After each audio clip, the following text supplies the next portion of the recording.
Okay, are you ready? Are we? All right, I'd like to open the August 6th, 2026 meeting of Montecito Board of Architectural Review. And first item on the agenda is public comment. Do we have anyone? I have no physical speaker slips. If anyone would like to speak on any items not on today's agenda, please stand or raise your virtual hand if you're joining us online. No takers. Thank you. Agenda status report. Any changes? No changes to today's agenda. Okay. And the minutes. We are going to review the minutes of July 23rd. Any comments from anyone? You? No. Stacy?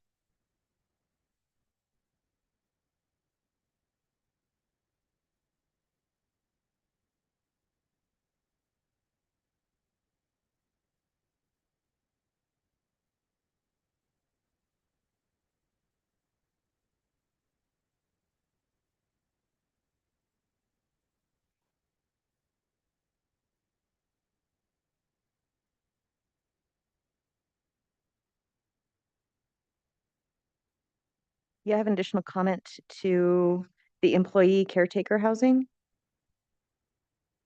I suggested that they look at the sizes of the units that they're proposing. They seem undersized. Yeah, I remember that. Okay.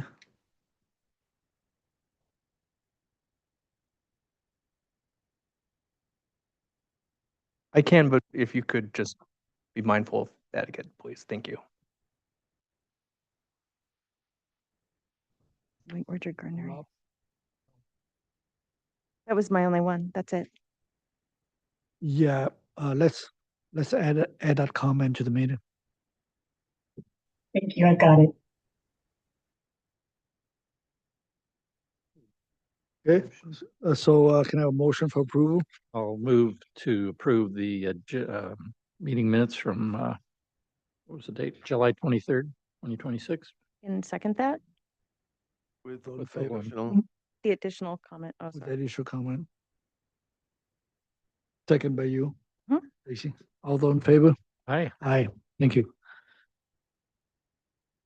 Okay, staff update. Nothing from me. Maybe Kimberly, do you have anything? Nothing for me either, thank you. And members, informational briefings. Nothing for me. I visited Casa Dorinda yesterday.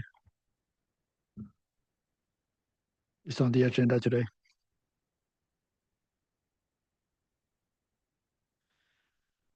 Okay. Now back on to the standard agenda. Item number 1, 585 Stone Middle Road Lane. We should. Someone say something?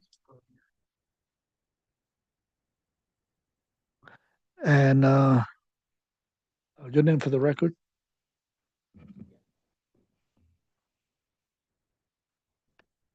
Yeah, hi, Joe Stewart, Studio 4 Design Groups. I just kind of passed you guys up we're going for preliminary, so. Thank you. So we have an exterior remodel, and I believe that you are removing a garage, right? And then you converting a garage to you're converting the previous garage back to the garage.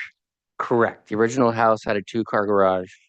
They added a detached garage later on and converted that into a 1-car garage, the attached portion, and storage. All right. We will be doing, and we are under plan check right now for an ADU where that detached garage is. So that's why so, I mean, we can go to the. Okay, so yeah, please present your project. So it's pretty simple. So if you look at it, the left end there is pretty clearly what was originally the garage. Somebody at some point had converted that into a 1-car garage and then storage, and installed where I'm showing the dash lines to be removing that detached garage.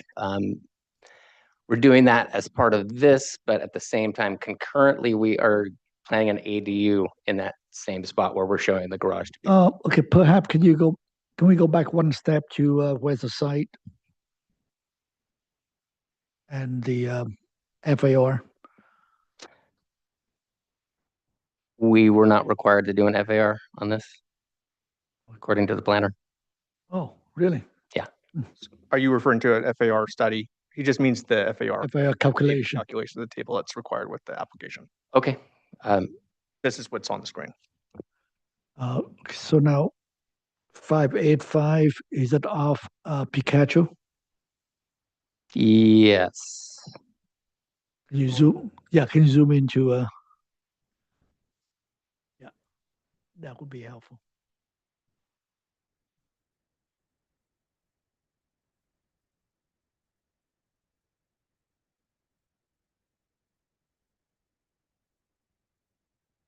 Okay.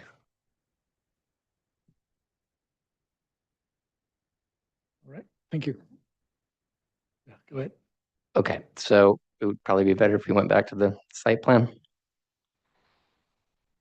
So it's pretty simple. If you look to the top, we are just redoing the entryway where you can see that kind of lightly grayed area. There's a pretty uncomfortable entry patio that we are kind of expanding a little bit.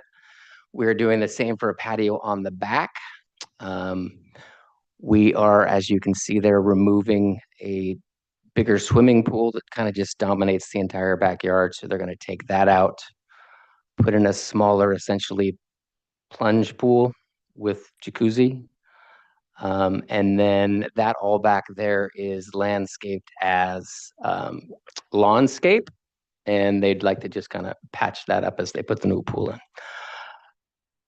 As I said, we are taking out that existing detached garage, and that will be an ADU, which is again under plan check right now. Essentially what we're doing to the project is taking the skin off the building. It's existing plaster, taking that off, we're upgrading it. Right now it's a tile roof. We're going to do standing seam metal roof. We're going to replace all the windows and doors and just pretty much give it an upgrade after their purchase of the property. So if you want to move on to the elevations. So essentially we're going to do a stone wainscoting, and I gave you the materials, the tentative materials, but the stone I think is where we've pretty much come to a conclusion on. We are keeping the existing front windows, that left front entryway window, we are keeping those, and the rest of the windows are going to be replaced. You can see we are, as we are replacing the garage, we're going to have street facing garage doors, but the house is set back far enough and landscaped with hedges to where you really don't look at those garage doors, because I know we don't really like to have the garage doors street facing, but it works better for this, and it also works better for the future ADU in the back. So if you want to, so essentially it's the stone wainscoting. We're doing board and batten, and you can see that we're doing the standing seam metal roof. And so that just moves around the building. We're opening up the back. I mean, it's pretty much the same, but it's all glass to the backyard. And you can see on the left, bottom left there, that's the back of the garage. So that will be facing that courtyard space where the ADU is going to be. And that's pretty much it. If you guys have any questions. That's it. Thank you. Okay, so Bill, Yeah, so the existing courtyard in the back where you pulled in to get into the garage before, what's that becoming? That's where that ADU is going to be. But is the area in front of it going to be landscape? Is right now it's paving, right? Correct. And that's also going to be parking for that ADU. So we're going to be parking the ADU in kind of that car courtyard space, So you'll, which is why we're turning the garage back around so that there's a separation between the main house and the ADU. that courtyard will stay paved. Correct. And what is It's the pavers. It's pavers. paver? Okay, and then you're adding some new parking up there by the front door, is that right? It's just a It's mostly turnaround space, but that will also be pavers to match. Permeable as well. and you're not adding any square footage, really? Correct. Okay, that's it. Thanks. Yeah, it's pretty simple. Stacy? Yeah, since I've looked at the photos, you have a lot of lawn already, and you just said you're pulling out that pool and just expanding more lawn area. Have you, has the planner mentioned the MWELO calculations that are going to be required? We will be doing that at some point, yeah. Um, Realistically, we're not adding a whole bunch more grass area. There's going to be concrete area around the pool, which is going to be about the same square footage as which was sandstone pavers around the existing pool. Mhm. So I don't think we're adding a whole bunch of new grass, but we will add some for sure. Okay, you don't have it depicted the extent of hardscapes with the new pool anywhere on the No. plans? Okay, thank you. We've been kind of negotiating whether or not we're going to have a landscape architect involved in the project based on the scope. Those are all my questions. Rob? Let me help you with that one. You have a Please do. landscape plan. We don't as of yet. The owner has been interviewing some landscape architects, and they're hesitant just because of the scope of the project. There's actually enough pieces and things, cumulatively that I think that it's a landscape architect would add quality.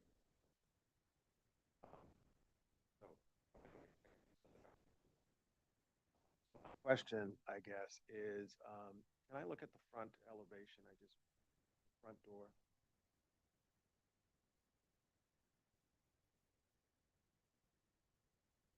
Did you folks look on the wainscot's nice? Did you look at adding that? About maybe trying to have more stone kind of where. Well, that's a good point. And actually we have done that. These are what we originally submitted. So that whole wall to the left of the door, the main entry door, that whole wall is now stone. And both the gable on the front where the big windows are, or the ranch style aesthetic there is, that whole mass is now going to be stone with the existing windows. And then, as I said, that area to the left of the door. And then if you look at the back elevation, the other gable end on the right, that one also is going to have stone all the way up. So those are the changes that we have made. So yeah, that you're spot on.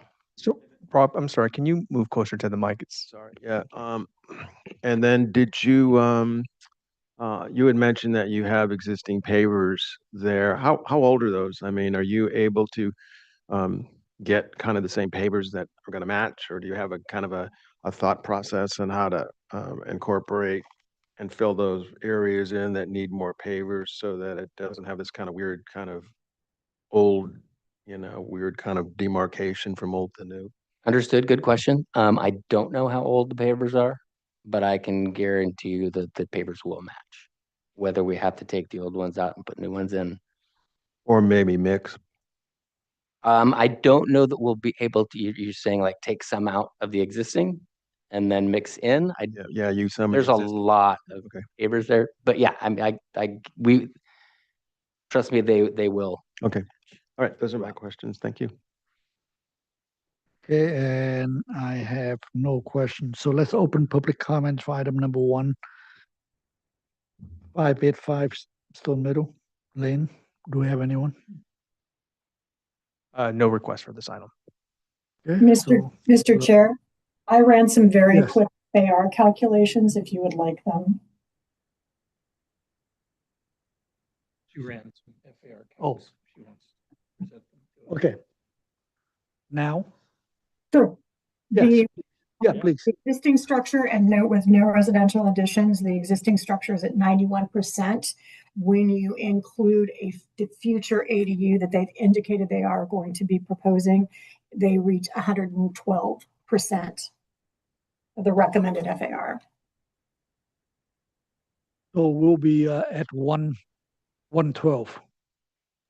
Correct, yes. Again, very rough calculations based on my limited knowledge of the project. Okay, thank you. All right, so back to the board, and this item is here for conceptual. So, Bill, Yeah, I appreciate what you're doing to the house. I think it looks great. I like the stone ideas that you got and the proposals that you're going to add on this second round that we see it, with the full height walls. That'll be a nice feature.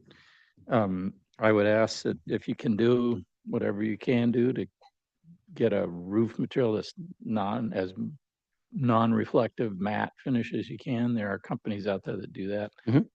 We don't have it in the requirements, but I think it's a good neighbor thing too. So if you can find something that's got a nice matte finish to it, I think the color's fine. I think the stone looks good, so I don't have any problem with that. And then the only other thing I would ask is maybe in that courtyard back there, if you had the ability, I know it's existing, that's fine if you don't want to change it.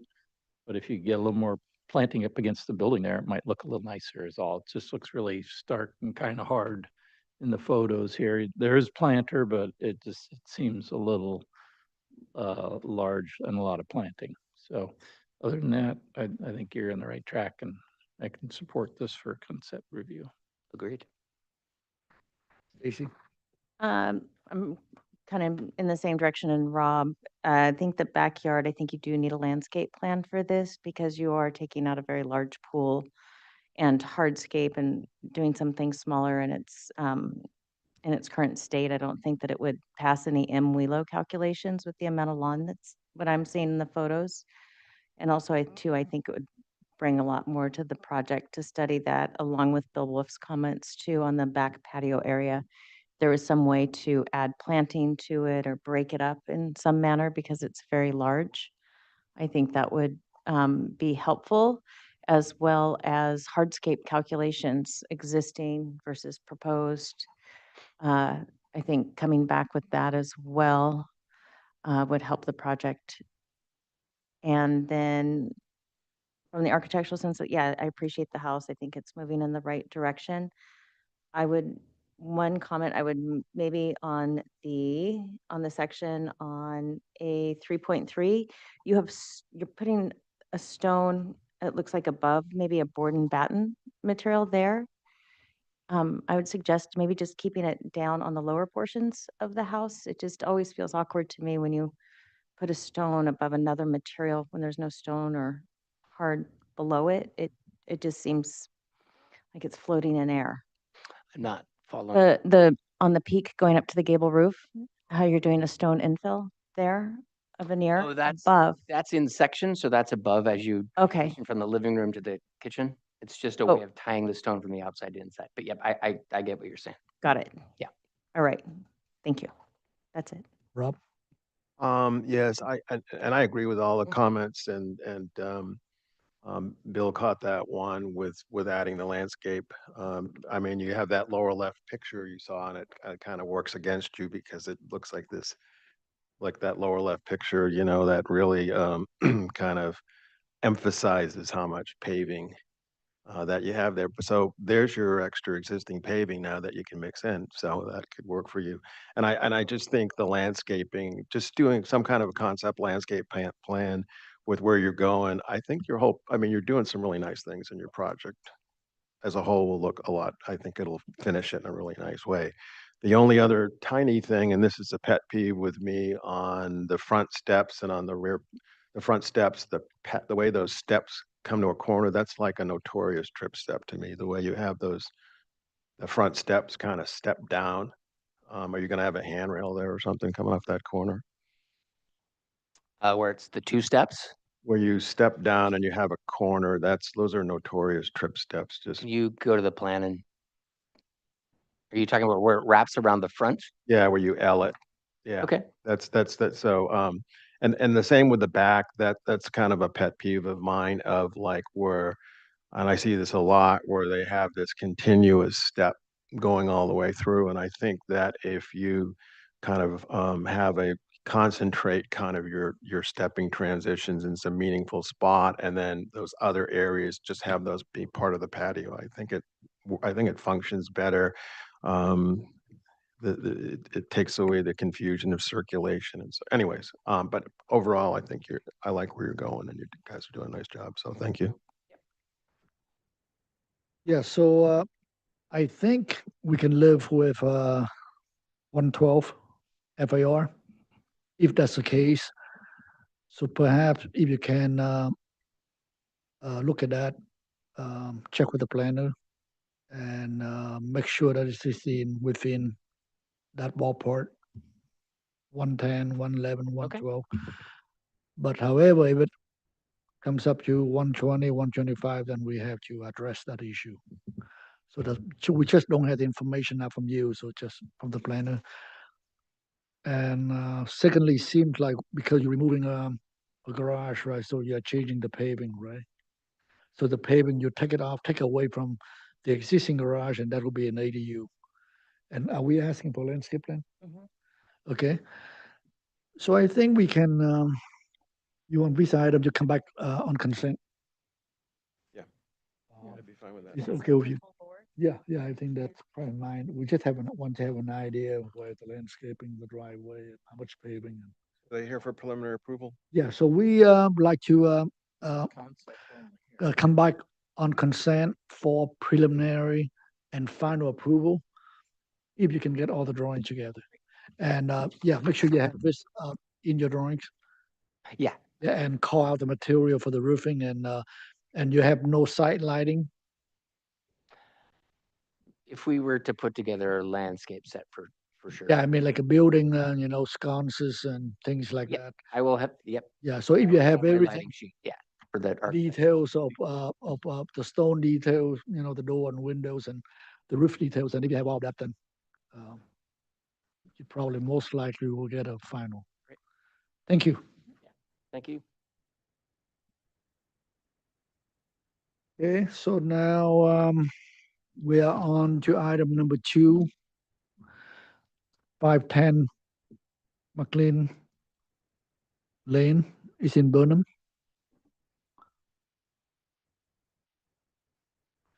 Okay, so this item is a new for conceptual review of some renovation addition of an existing home in Burnham.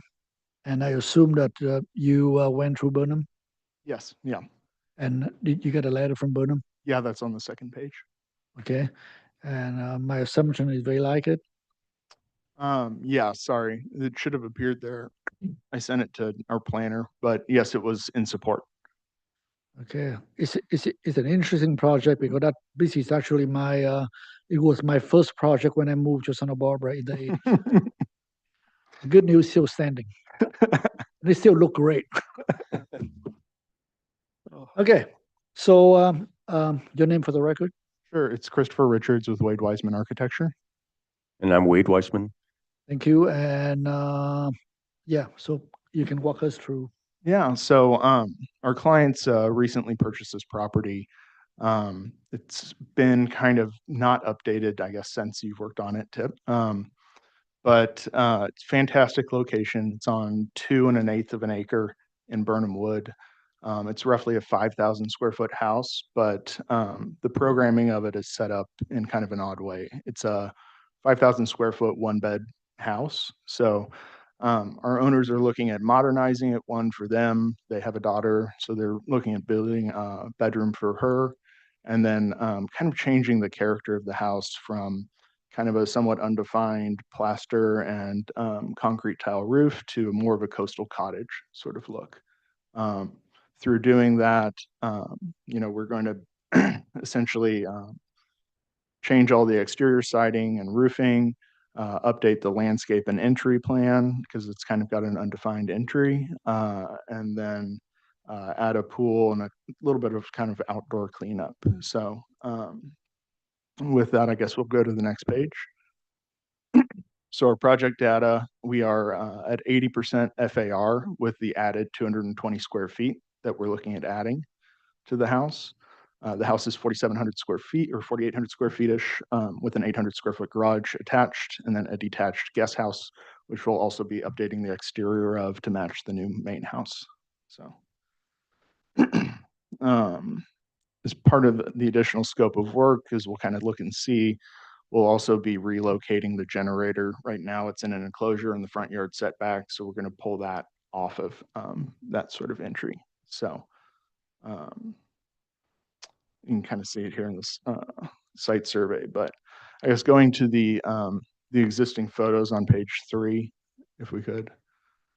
So this is the existing residence. Part of the work that we're doing, as you'll see in this bottom left-hand corner, there's kind of this turreted dining room, and then off to the right of it, much more subdued entry. That's the main entry to the house.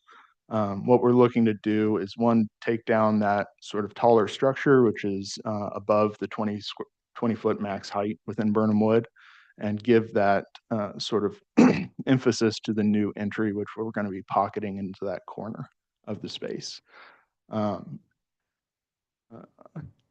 I guess, as you can kind of see in the bottom right-hand aerial view, as part of that updates, you kind of come in right now through the top of the house, through the top of the property, and then follow kind of meandering brick path to this big central sort of large brick circle. So again, kind of an ill-defined sort of entry procession for the house.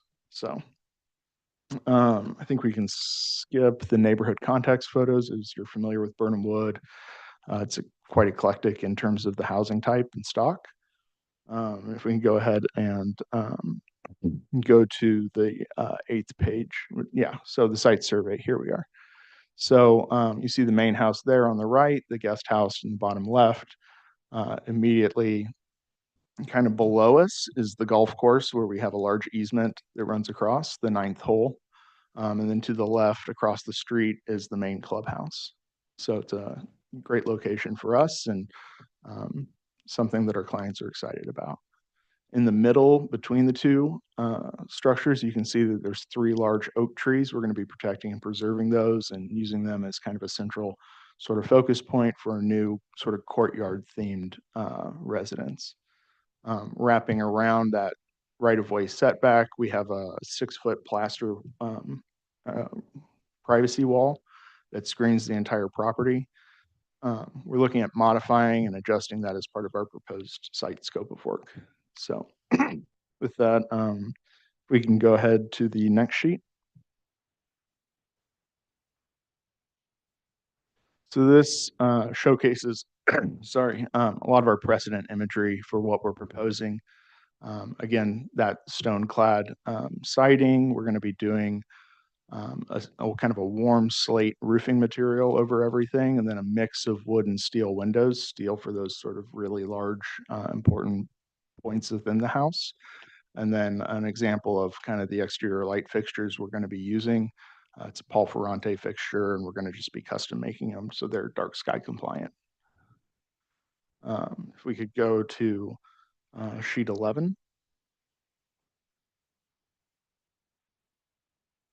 So this is our proposed site plan. Kind of zoom into it. So part of what we're trying to do is pull the parking, which is right now on the street, off of the street, to create a kind of a pull through sort of motor court. We're going to be providing additional street trees and screening there to give some privacy and create a kind of a softer look from the street. So you pull through and pull all of that parking off the street. Currently, there's a concrete driveway. We would be removing that and installing permeable pavers for that entire motor court area. So off of that motor court centralized now, we have a little gated entrance that kind of comes through to a central courtyard with a fountain element kind of centered and directionally off of that main sort of space to the right of it. Of that fountain is the dining and kitchen, and then to the left of that, which is what's centered, is the pool, which is also focused again on those oak trees, which is important to the siting of all of this. Again, just cleaning up the landscaping. We just brought on board a landscape architect, and we'll, when we come back, come with planting plans and landscape drawings for you guys to review. So,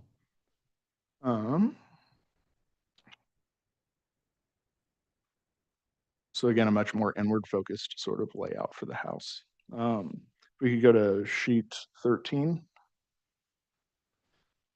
So this is one of the things that I think is important about what we're doing. we're trying not to exacerbate the height of the house.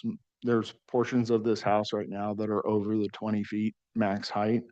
We're looking at simplifying the roof with our addition, but not making it worse by maintaining the ridge lines and just framing off of those. So the slope will change right now throughout most of the house. It's all 7.5 to 12, but where we're making the additions to keep those ridge heights down, we're shifting to a 6.5 and a 5.5, just to be respectful of that. If we could go to sheet 16. So this is our new proposed plan. Again, you see the dining and the kitchen focused on that courtyard where the fountain is in the center, next to your fireplace, which also faces that. And in that corner, that's the new entry to the house. The study, which is down at the bottom of the plan, along with the primary suite and bath, look into that internal garden space. And then the upper living room and sort of solarium bar look out to the golf course for entertaining. So again, if we could go to the next sheet. So proposed roof plan, again, trying to maintain those existing ridge lines and not make them worse. You'll see that we peppered in a couple of dormers to help break up that roof mass and overall scale of the house. And that's kind of what we wanted to showcase with this. So if we could go to sheet 19. Oh, all right. Yes, there we go. So these are the exterior elevations. We can kind of focus on the proposed down there. Again, softening it up with warm materials, bringing the scale of those fireplaces up to, again, bring down the scale of the house. And then those dormers, again, to kind of soften and break up the large amount of roof that you see above, where we're also getting rid of that sort of dining tower. If we go to the next sheet. So critical view from the golf course. Again, softening everything, being respectful of kind of that character of the house, and overall bringing up the quality of architecture. The next sheet. So from the motor court, wood garage doors, cleaning all of that up, making it all character. And then you see to the right, there's that sort of harped entrance, pedestrian entrance gate to the property. The next slide. This is along that sort of service yard behind the house. There's a solid stone wall behind us, along with planting and trees. So it's pretty well screened from the neighbors. There shouldn't be any impact there at all. The next. So elevations of the proposed guest house, again, reskinning that with stone, and then the terracotta, the slate, warm slate roof and chimney details to match. With that, I turn it over to the board for questions. Happy to answer anything. You have landscape drawings? Not yet. We just hired a landscape architect. We'll be back with those. Okay. Back to the board. Rob? I think your elevations are fabulous. Whoever did those in the site plan with the hand drawing effect, it really gives a nice flavor to the project. And I have other nice things to say when I get to comments, but but the one question I do have, what would you say is you've kind of done this, I mean, this thing with trying to create this motor court, but what would you say with my reaction to that? I think that the paving and the width of that entry into the garage is way too wide. Yes. I'm asking it as a question. Sure. So existing right now, there's a large driveway that's all paved in concrete to accommodate that 3-car garage that runs the full width. Right now, we're matching that, but we are considering shrinking that as well to install gates, because we do have a pool and we want that safety, that life safety. So shrinking those 2 entrances is something we're very open to. Do you have the ability to, almost create a hierarchy where you have kind of a main entry, and you can almost, if you want to pass through, you can almost make the garage side of it go away?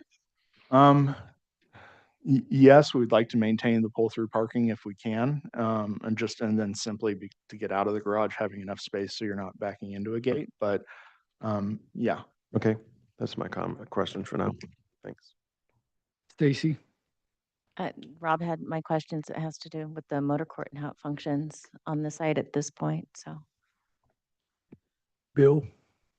And my questions are kind of the same thing. It looks like, I'm not sure exactly how that motor court works. The second gate on on the left, do you pull in and then turn immediately to the right? No, those two spaces?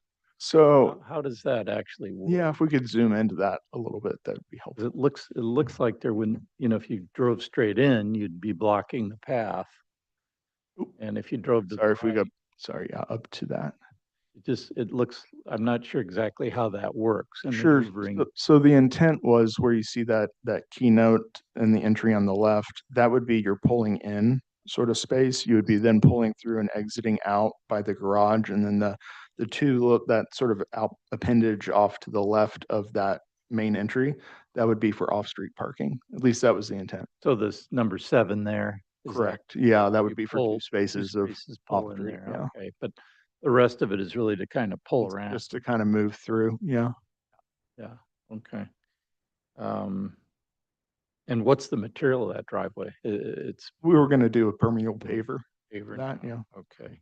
And not that it matters a whole lot because I like what's going on, but the clear stories, do those actually function? They windows to the interior? Yes, yeah. The intent is that they'll function. Open volume ceilings in there. Trying to take advantage of as much height as we can in that space because it was framed. True. That's how it was framed before. All right, okay. All right, that's it. Thanks. Okay, I have some questions. So obviously, it doesn't hurt my feeling you take the whole damn house. And my question is that it seemed like you pretty much rebuilt it. So what would you consider just not call it renovation and say new residence? Because nothing left. The way I see it, from the inside, the outside. There are some elements that are Yeah, staying. We're a trying to little stay flooding here and underneath the there. roof as best we can, but But you don't get anything like it doesn't move fast or move slow if you. it moves about the same. Yeah, I'd say. I'm just asking because yeah, it might make the flow a little better if you not dictate to something that was built 40 years ago and now try to retrofit the turkey and make it look like a donkey. Yeah. So anyway, that's one question. It's not a donkey. Oh, it's a beautiful eagle. No, I think there'll be some further refinement, especially in the plan, and we may try and take advantage of certain spaces to get a little bit more mechanical and functionality in here as we're kind of moving through the design, but this was kind of our first step, so. And the second question is that it seemed to me like you have a lot of fireplaces, probably more than even the clubhouse between the main building and the guest house. You have like probably about 7 or 8 of them. And it's not a wood burning fireplace, I assume, because I think that's Correct, in yeah. our law, right? Correct. And then, so the question is that would you be willing to reduce the number of chimneys? Just a question. And also, they seem to be extremely tall. So just a question to think about. Sure. Yeah, it's something we're open to studying. I know that our owner is really fond of having a fireplace in many rooms. She's expressed that. Both of them have expressed that as part of it bringing that warmth and homeness to the space. So it's something that we're open to studying, but I know that our owners are pretty well set. Gas lock. Yeah, they'll be gas log, and it's just 2 people, so it's not like And even gonna the be gas running lock, constantly. you don't need the flue, am I right? That like something like that. We'll need a B vent, but yeah, I think that the chimneys are more trying to keep in character with that coastal cottage look. It's just a comment, Sure, question. sure. Yeah. And then back to the site plan for a second.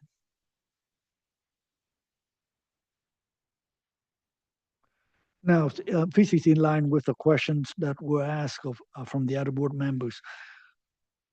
I remember that Burnham has a requirement that you had to provide. What's the number of space you had to provide outside the front yard setback? So I believe it was just 2 off-street parking spaces. Outside the front yard setback. Yes, yeah. And right now, your additional parking is within the front yard setback. So, right now, what we have is we have those 2 spaces that were existing on the street. Yeah, that's Um, beside the point. And you're then we talking have about a the issue. service, a Yeah. service gate entrance that's outside of the setback with a I know parking that space. that's one of the issue with Burnham is that the requires parking had to be outside from your setback. And you want to check into that, just a question. Sure, Because sure, sure. right now, I think that based on your layout, it's clearly in the front yard setback, the additional parking. That's just a question. Is that, Combined. okay. So yeah, you can answer that. And then also, the nice thing about Burnham is that I don't think they prohibited you from parking on the street, in the street. It mainly that's something that you guys like to do. It's not like a require that they want you to do that. So it's mainly that's your desire to make one way coming in and one way coming out. Yeah, well, it's part of it's, yeah, reducing the guest parking from being on the street or in the driveway, and trying to keep everything as screened as possible. And then, Just a question because, I mean, anyway, that's Sure. something to, and for the off-street parking, Burnham didn't quite bring that up in our hearing. You that they forgot. had an issue with it. We do have 3 parking spaces though in our because garage, they, so it's, there's a it's significant. in their guidelines, yeah. All right, I think let's open public comment for item number 2. I have no physical speaker slips. If you're online and would like to speak on this item, please raise your virtual hand. No hands up. Back to the board. So this item is here for conceptual. And so start with Rob. Thank you. What did you call the style of the house? Coastal cottage. Is it not French country or? It's a touch of that with some warmth, and yeah, I think it's very similar. So let me go back to and just reiterate, I mean, your drawings, the elevations are fabulous. I mean, the detail that you show in the elevations, it gives me great faith that the project will come out well because of the way it's drawn. I like the geometry that you folks have created. And in fact, I see enough projects to usually can tell when you really need a landscape architect. And it seems like you folks have a good sense of kind of of kind of some organic shapes and putting it all together. And so the whole geometry kind of works well together. The thing though that just and we've talked about this that I really think needs a lot of help is that whole motor court. Kind of is your Achilles heel on the project. And I I mean, I'm looking like where you could, if you reshape some things, you could create some guest parking and more efficiently. You could possibly have that front walkway almost extend the front walkway and create kind of and even a gate into the project could almost push into that motor court where it really kind of grabs you and still have the ability to kind of squeeze that middle down where you come in on the left-hand side there, your guest parking, and then you've got your sense of arrival, and then really downplay that whole garage wing of it and really squeeze that off and get a lot more landscaping in there and maybe have a couple more spaces in there, but squeeze that throat off and all that. I think that's, if you can really study that, and maybe your landscape architect will help with that, I think you've got a real winner on everything. So I like where you're going. Thank you. Yeah. Stacy. I agree with Rob. I think the motor court right now is kind of just, I think everything about the project is beautiful. The architecture is great. I think where you're heading with it is a really nice direction. I agree with Tip though, like why keep up a couple stick frame walls if you're really, if you're going to demo, and then take the opportunity to not try to make an old floor plan work in certain areas.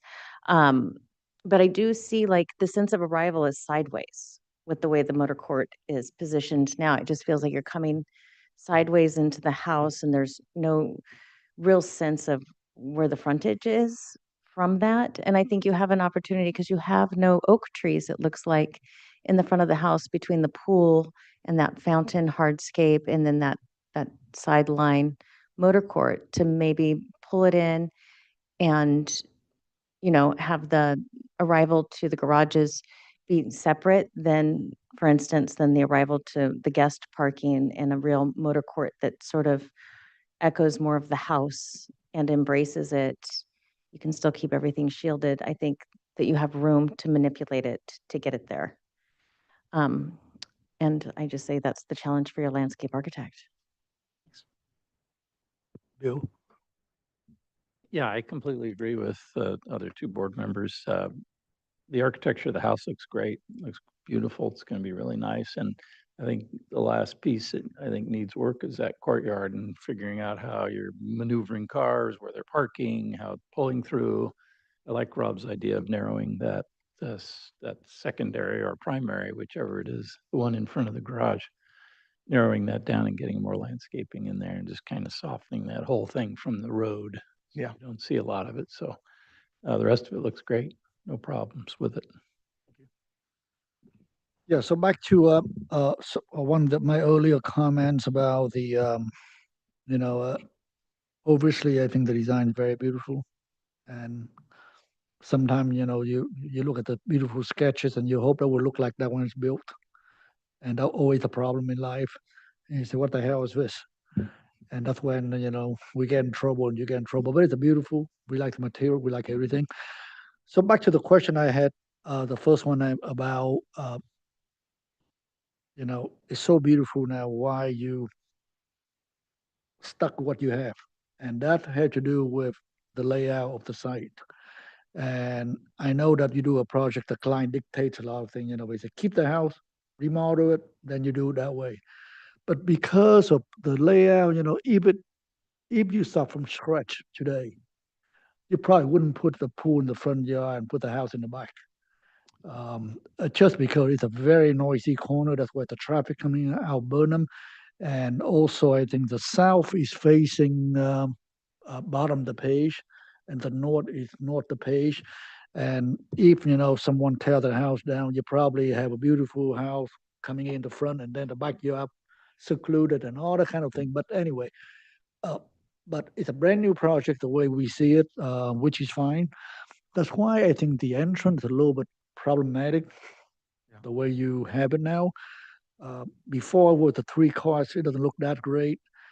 And now you converted the whole front to driveway. And if it was me, I would keep the cars off the property and make it as beautiful as I can, because now your front yard in front and you want to block the traffic from coming in. So that's one thing that you need to take a look at and see how it works. And same check into the guidelines about, because at the end of the day, you and I know that even though we can approve it, but if you don't comply to the guideline, you want to be responsible for at the end. So read into that and see, because I believe that the additional parking had to be out of the front yard setback. And look at that and see if, because usually, we don't allow the 2. I know that in Burnham, we see a whole bunch of them. And the reason we do a lot in Burnham, because I think for safety. And you know why safety? Yeah, I have a good idea. Yeah, because you have a lot of older members, and but we get in the car, we try to back out the driveway, and we would run over somebody, and which happened before. So it's better to go forward instead of go backward. That's why it's good in Burnham. It happened to one of my friends already. Help! So anyway, but it's very close, the in and out loop. One comment, just Yeah. because you brought it up, the relocating the pool. Our clients have been on the site for a little bit, and Yeah. because we're on the kind of hole, the 9th hole tee, they catch a lot of golf balls along that south side, so they don't want to, get knocked out in the pool. So that was part of the location of the pool. So Yeah, other than that, I think, what do we like to do? Come back to the board? Yeah, I think they need to come back again with landscape. Okay, so if you can come back to the full board, try to address some of the comments we have, and if you have all the details, then we can move it along. thank you guys. Appreciate it Thank so you. much. So you want your prove final full board. Thank you. Okay, item number 3, 222 Hot Springs.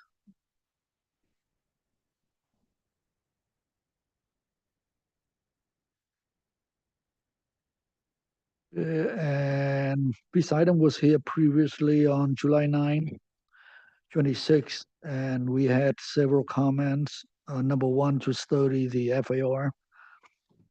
Number two, show the hardscape location materials. Number three, restudy proportional loggia columns and trellis. Number four, study the rear loggia at the Music Academy for some inspiration. Number five, simplify details on accessory building. Number six, restudy layout, fountain and formal garden. Number seven, correct the FAR calculation to include the cover loggia. And this item is here for preliminary approval, not final. So you can address those 7 comments and your name for the record. Rick Starnes, architect. And Charles McClure, landscape architect. Thank you. All yours. Okay, I'd like to start with the neighborhood FAR study. But well, before I get to that, could we go to the site plan, page number 3 on the plans? By the way, what's the FAR right now? It's 117%. Yours 117. 117, right. And I didn't realize this when I did the first calculation, that we're being punished for our FAR because we have a detached garage. You can see on the site plan, the garage is detached, and with our proposed pool cabana, because the garage is detached, we're at 117. If the garage was attached, we'd be at 102%. So anyway, I did my FAR calc. If you go back now to the FAR study, I'll show the calculations on that. Go to page 3 of that. Yeah, that's my subject property FAR calculator. So that's with the detached garage, you can see 117%. Now, if you go to the next page, page 4, that's if the garage was attached, it'd be 102%. So with the garage attached or detached, the garage square footage is being included. So anyway, I just wanted to point that out. But regardless of that, I did a neighborhood FAR study, and I think I showed that even at 117%, the neighborhood supports it. Can you go to the map of this FAR study? I think it's the second page. Yeah, right there. I took the neighbors within a 300-foot radius, and there's 15 of them, and the average square FAR is 115% of those 15 neighbors. But what's really interesting is that if you look at 1097 Gulf Road across the street, that property is 135%. I've got 3 adjacent properties here. And the one directly north, 228, you see 228 Hot Springs is at 124%. And then another adjacent property, these are properties where the property, shares a property line with our subject property. You look at 239 Butterfly is at 154%. So I think with those items, the neighborhood 117% is supported. Now, could we go back to SP1 again on my drawings, A3? The other thing you notice is this is 1 acre, and the pool cabana improvement makes sense on the property. You can see the garage on the south end of the house makes sense. And if it moved over 15 feet, again, the garage square footage wouldn't be included. But because it's detached, we're at 117 instead of 102. And then if you look at the pool on the north end of the building, it makes sense for a pool cabana on the west side of the pool. So the property lays out well. It's not like we're trying to cram this pool cabana onto the property. And I did a calculation of the footprint of the buildings. The footprint of the buildings are only 10% of the overall property. So 90% of the property with the pool cabana is open space. So for these reasons, I think that the neighborhood supports the FAR. You want me to continue? Do you have any questions about my FAR study? Go ahead. Continue with the presentation? Okay.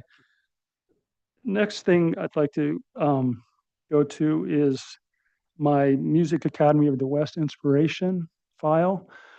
I was asked to go there for inspiration for the design of the columns of my cabana. And I was inspired. At the back of the Music Academy is a courtyard, and the image number one on the upper left is the main Music Academy. In the back, they're forming the courtyard. And then there's two loggias that flank that center, those three arches that forms the courtyard. Well, if you notice the arches of the main building there's three arches. The umbrella is hiding one of the arches, but you notice the columns supporting those arches, very simple. It just has a band at the spring point of the arch as a capital for the column, and there's no base detail at all.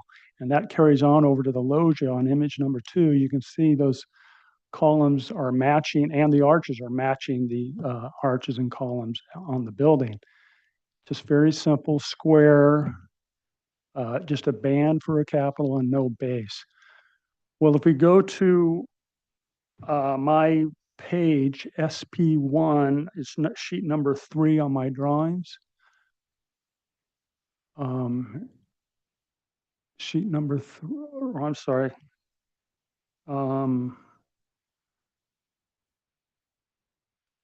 Sheet number 3, I'm sorry, we go to the cover sheet. It's on the cover sheet, the images of, yeah. So on the cover sheet, if you go to the the second image from the left is the existing residence, the pool side of the existing residence. It faces out on the pool. That is a pool there. That second image, yeah, right there. That is a pool in the foreground. It's just got the cover over it, so it doesn't look like a pool. But we're trying to take that image of the house, and I'm reflecting the design of the pool cabana to that, because you can see those buildings together. And you can see the three arches, and those columns that are supporting those three arches of the existing house are very simple. There's actually no capital detail, no base detail at all. So if you go to the image on the left of my cabana, I'm reflecting what that existing house is. It's, like the Music Academy was doing. I'm keeping the columns very simple, no capital detail and no base detail. Before I had round columns. I think you remember that. I got comments from the board about that. That's why I'm here. I went to the Music Academy, and I was inspired by the simplicity of those columns. So if we go back to the inspiration drawings, the Music Academy, those bottom two photographs, image number 4 and 5, I was also inspired there because they have some trellises on the grounds they have just very simple round tapered columns supporting the trellises. And so it's inspired by that. If we go to my perspective drawings on page number 6 of my drawings, page number 6. Yeah, back up. Yeah. So you can see my garden patio columns. I was inspired by the trellis at the Music Academy for the simplicity of their trellises. And so I've taken that same concept and provided just simple round columns to support the trellis at the garden patio. And there were also comments about the outrigger detail. If we could go to page number 7 on the upper, those images at the top of page 7. The owners actually had photographs of original Windsor Sole construction drawings of the house. Go to the far left. That's actually a photograph of one of the framed drawings that he has in his office of the original Windsor Sole drawings. And it's interesting that what he was trying to do was just match with the outriggers. He's just trying to match the eave detail of the house. You can see the slope portion of the roof above the outriggers are supporting the overhang of the sloping roof. And yet the image to the right is a house eave detail. So you can see those outriggers supporting the overhang. And that's what he was trying to do with the 1-story flat roof portion. So yeah, they're just decorative. They're not really there for any purpose. It's just the look I think he was trying to achieve. So if you go back to my cover sheet, page 1, and then I'm sorry, go back to that page 7. You can see I've got details of the outrigger there below showing exactly how the existing house details are for that outrigger. Okay, now I'm sorry, back to the cover sheet now. So what I'm trying to do with the cabana is, again, match that existing residence pool view, because you're going to see the cabana and that elevation of the house together at the pool with the arches, the columns, and the outrigger detail. You may have noticed too, I had comments about the covered trellis over that outdoor kitchen, and I have since removed that so that the loggia of the cabana stands proud of that kitchen. So I think that adds to the elevation too. So any questions for me before we turn it over to Chuck for the landscape plan? Okay.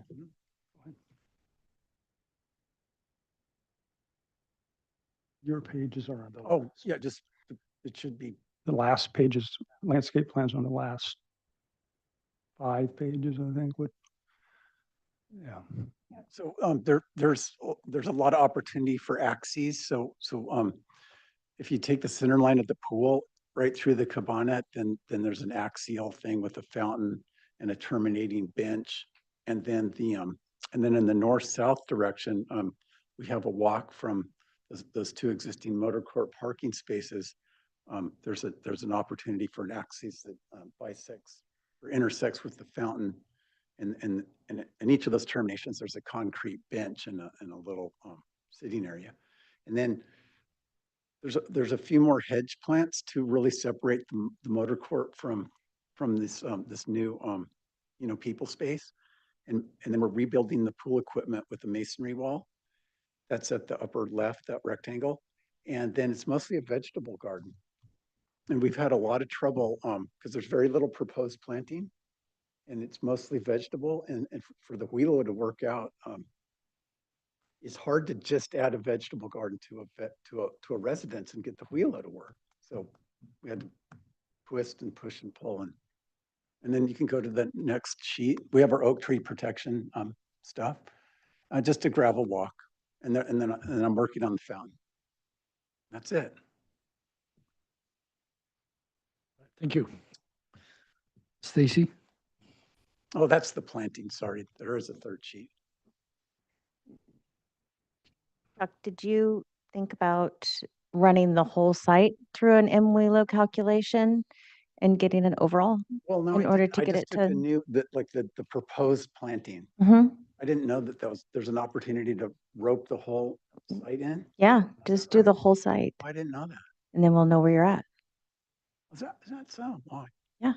Okay. Well, Well, we got it to work, so. Yeah, no, I hear you sometimes, but it's easier if you just Oh, I see. take a look at the overall, and because that counts. Okay. Okay. Thank you. Yeah, I know different people do different things, but it's kind of subjective.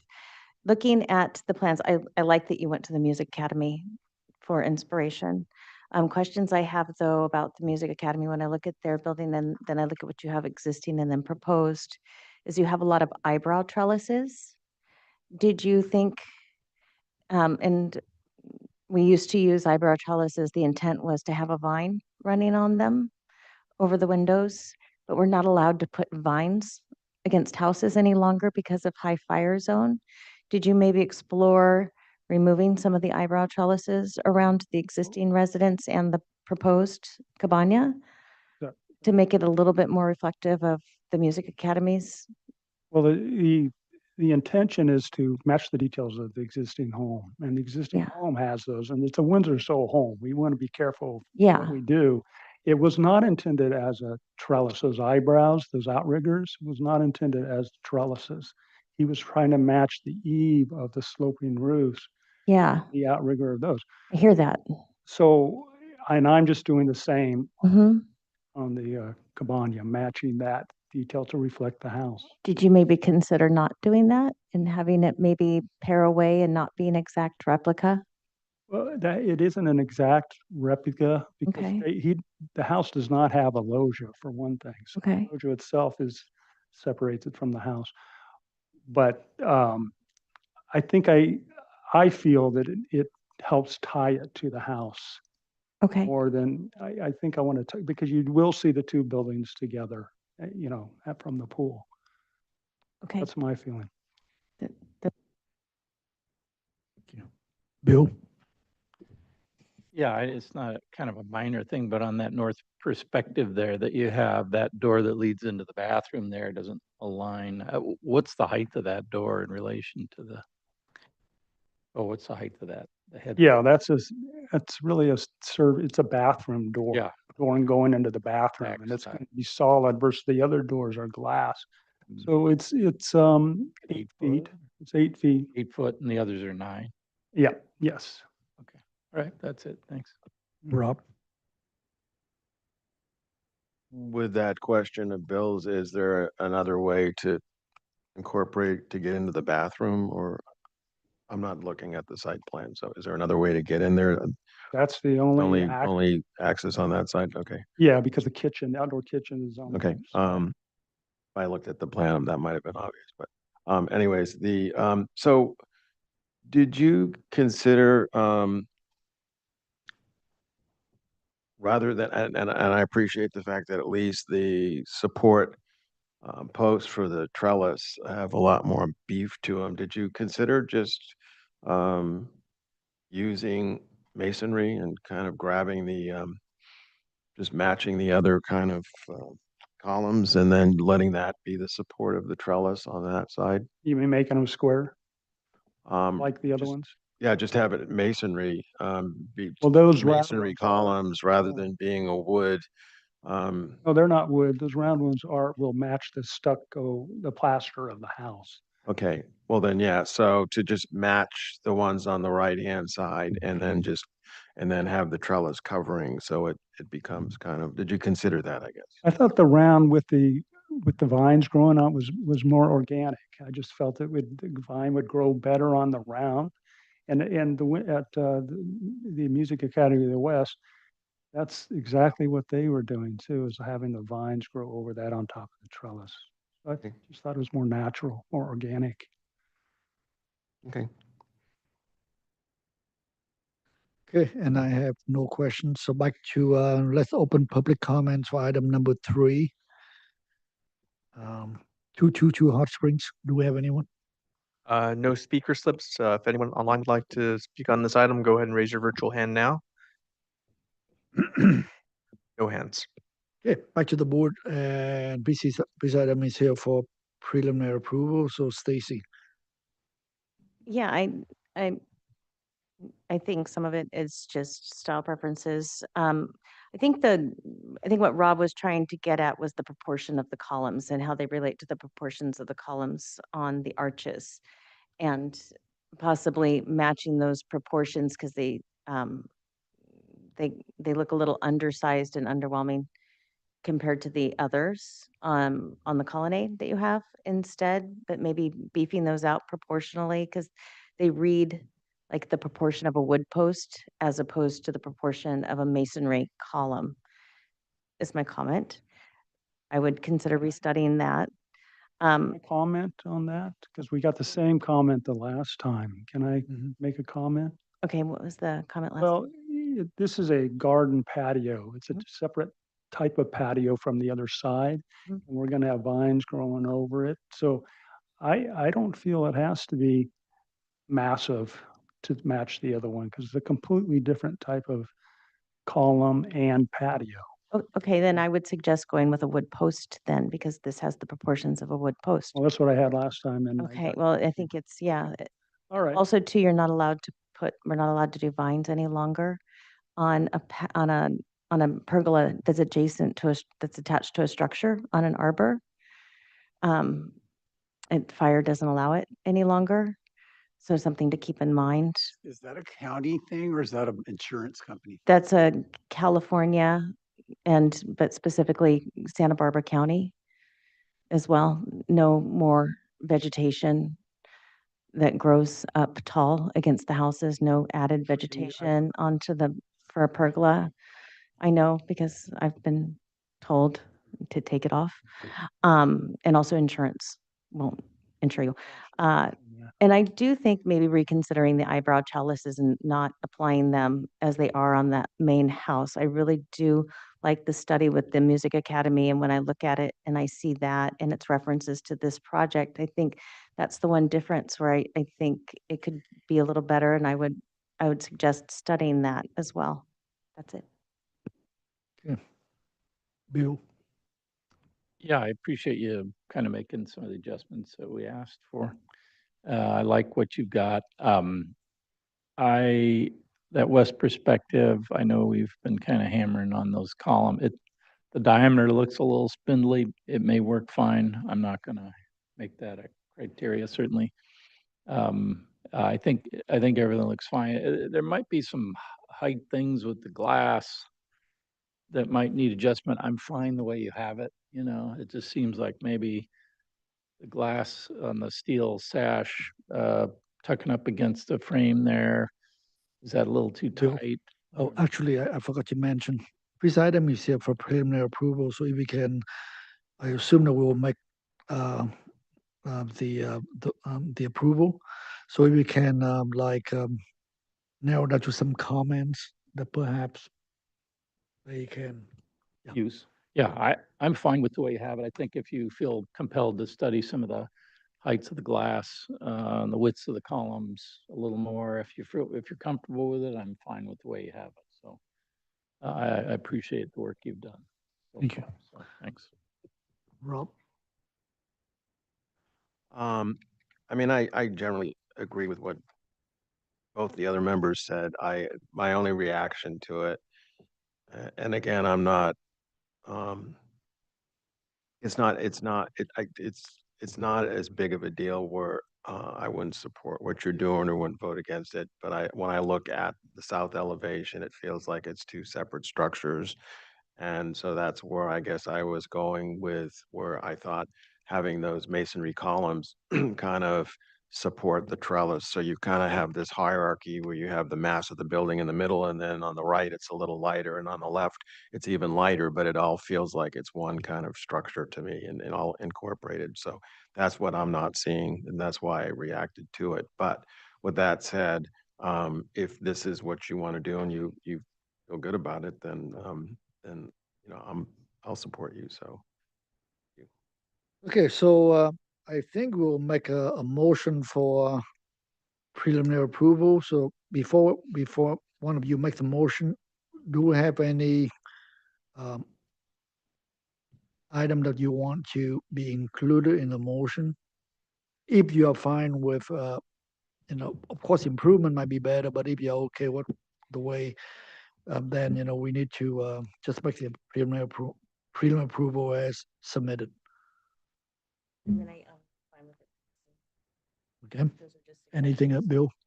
No, I don't have anything to add. I think it was more of a comment about Comment. studying in details, but I and for Chuck's sake, I mean, yeah, you could, if you did the MWheelo for the whole site, that might free you up to not be kind of handicapped by just the vegetable garden thing. So Okay, so can I have a motion Yeah. for I'll make approval? a motion to give this preliminary approval to come back for final On consent? Consent. Yep. I can second that. Okay, nothing to add? All right, Yeah. all those in favor? Aye. Aye. Motion approved. Thank you. Thank you. Item number 4, Casa Dorende, 300 Hot Springs Road.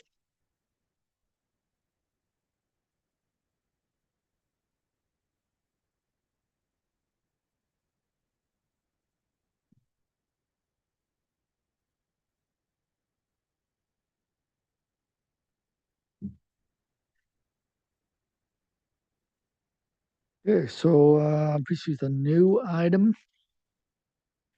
And it's a for conceptual review of the new 9,521 square foot two-story addition to the existing two-story personal care facility to add 8 personal care units and 8 memory care units. Your name for the record? Good afternoon, Steve Welton with SEPS Land Use Consulting. Christine Perone with Cornell Collective. Lisa Lyles with Cornell Collective. Courtney Miller, CJMLA. In the audience, as well as Brian McKay, who's the president of the Montecito Retirement Association. Thank you. Okay, I'll just give a little bit of background for you guys. So some of you were here in 2016 when we got approval from the Planning Commission for the previous expansion, which included independent living units as well as personal care and memory care units. I think we were last at your board in 2017, so maybe one or two of you were here then for the final design review approvals. Since then, the retirement industry continues to evolve. We've seen demographic changes that have resulted in a need for more memory care and personal care units. So it's only been 10 years since the approval, and we're finding ourselves in a position where we need more. And so this is an addition to an addition in a sense. And so the architecture is under the guidance of Cornell Collective, and I'll hand it off to them. But we are going through a discretionary review process as part of this. So we'll be at Montecito Planning Commission for revision to the permit. And with that, I'll hand it off to Christine. Thank you, Steve. First, thank you, Commissioner. So I just want to let you know I'm filling in for Brian Cornell. I've not been involved with this project, so please bear with me while I go through it with you. I was the architect on the prior edition, so I am familiar with much of what's happening here. If we could go to the next page, please. And so this is where, please bear with me, next page. And next page.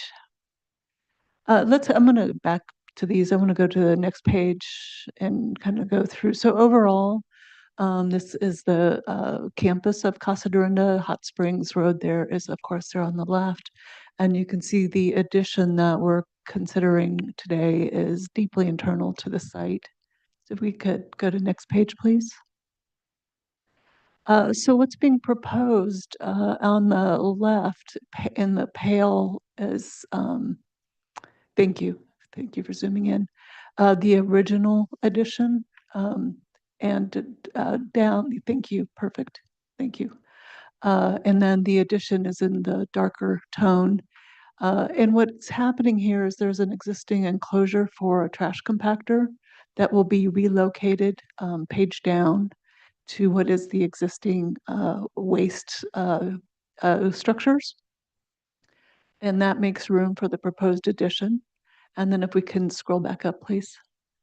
And so this is the 2-story addition. And then on the left-hand side, adjacent to a generator enclosure or a transformer enclosure, is a small shed addition, and that's page left there. We can go next sheet, please. And that's the demo. We can go to next sheet, please. And let's go ahead and go to the next sheet, please. And these are close-ups. You can see these are the apartments. The ground floor is the memory care. The upper floor is the personal care. And the roof line that you can see there. It is doing some demolition of existing apartments to create this addition as well. Let's go to the next sheet, please.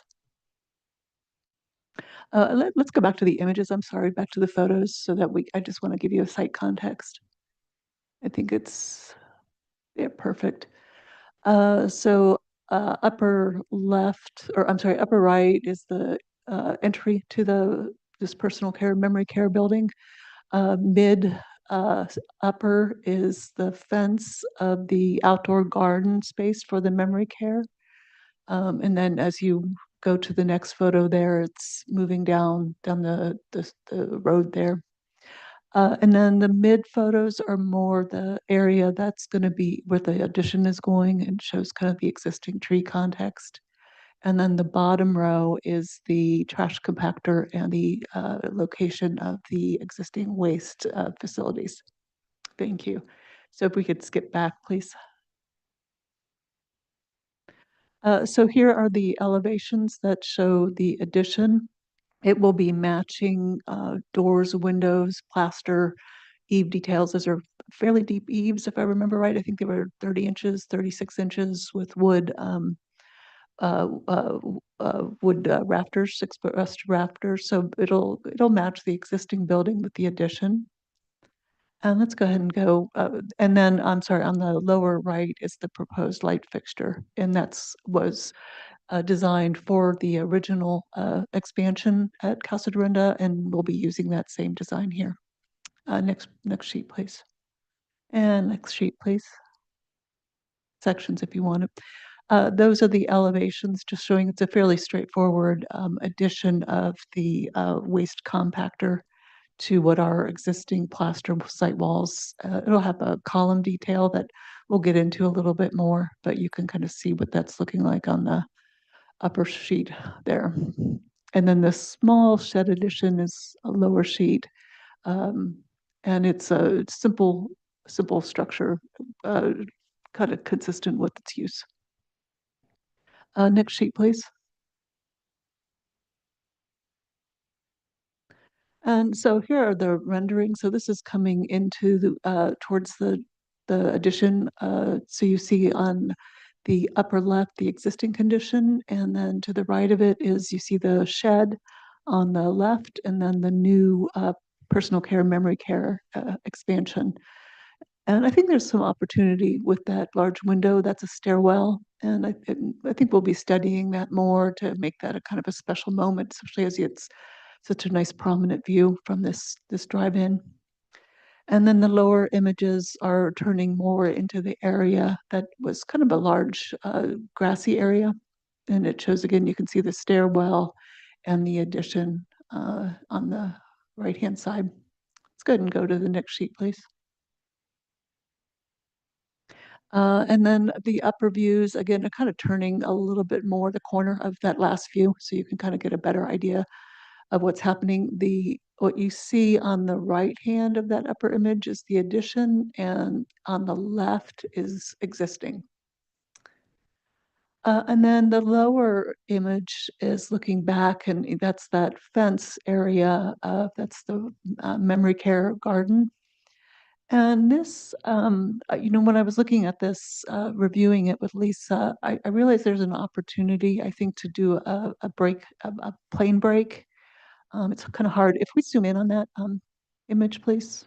And I had a good opportunity to talk to Brian just this afternoon, and he agreed. So I think we can notch some of that architecture and create more of an opportunity because I think we both felt there was too much wall there. So we're going to do that for future review, but we're going to break that view kind of to the left of the no, you're right. Sorry, I'm used to doing this myself at ABR. So anyway, I think we see an opportunity, one, to carve out some of this architecture and add a tree in what I think you can all see is a place that needs a tree. Yeah. Next, I think that's it, but let's go to the next sheet, please. And we can talk to landscape. We'll just move on to landscape, but I'm happy to show that in a floor plan if you'd like to understand better where we're thinking about notching it more. Thank you. Okay, I'll just walk you through the existing trees and then our proposed landscape plan. So if you could go to the next page, please. As was mentioned, this is part of a much larger campus. Within our work area, we have 15 existing trees. Everything with a red X is noted for removal and will be impacted by the expansion. So we'll have 1 olive tree and 5 oaks that are impacted by this. We'll be protecting the remaining 10 trees. The largest symbols there, towards the top of the work area, there's 2 There's one deodar cedar and 2 Monterey cypress. And those are significant trees, so we're making an effort to keep those. However, they're both, or actually all 3 are very old, and the cypress in particular are declining. So we're still aiming to protect them, but I just wanted to mention that. And then let's go to the next page. We'll be mitigating the oak removals per the county standards, and we plan to do that partially within the work area and then mostly within there's a large oak woodland to the south as part of this property that has ample space for more oak trees. Let's go to the next page. This is the arborist report, so we can revisit if there's any questions about the existing trees. Next page. Okay, the landscape plan, largely we're just matching the existing condition. So there's a small portion of new concrete sidewalk proposed along the southerly road. And then in addition at the top, the area to the north is kind of a lovely native garden area right now. And so we're protecting that, and then we'll just be connecting the paths where needed. You'll see those larger trees just to the north of the addition. And the plant palette will match what's there. It's mostly native oak understory plantings.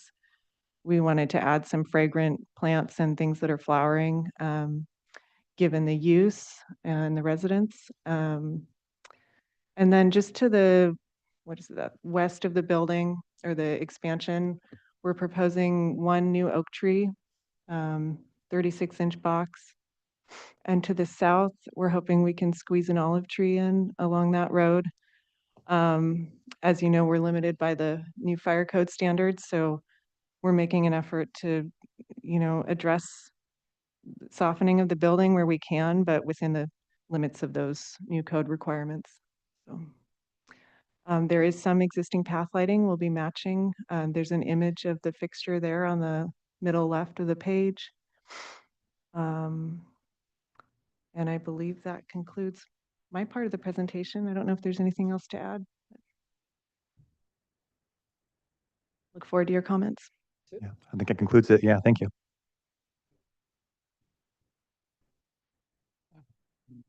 On your elevations there, maybe you haven't worked out all the details. I know the upper floor is different than the lower floor.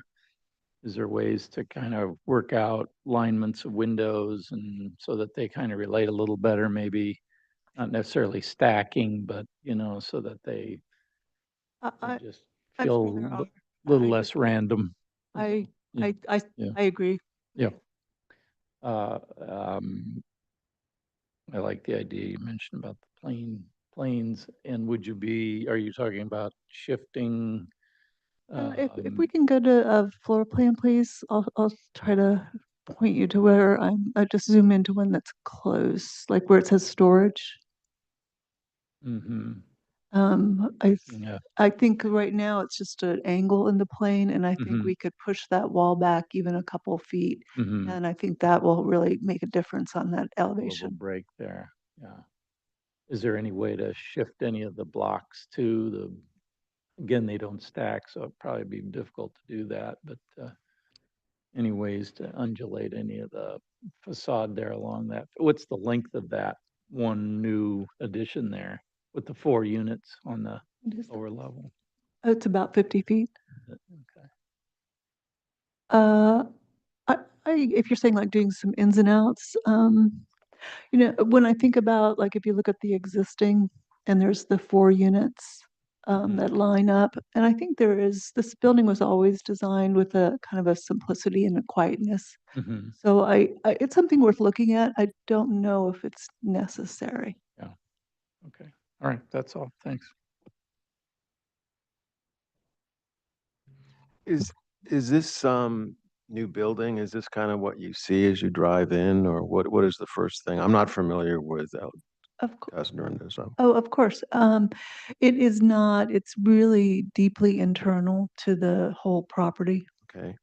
And I'm not familiar with the rest of it, so I'm not sure if everything's kind of got that 2-story boxy kind of flavor to it, or Mm, is there more of a chance to kind of get some village feeling into the architecture at some of the key points, like the entry into the facility and then maybe at the end of the building or something? Because everything is a little more boxy, and I was just wondering whether there was a chance to get some, whether it's one story or some other village movement into the architecture.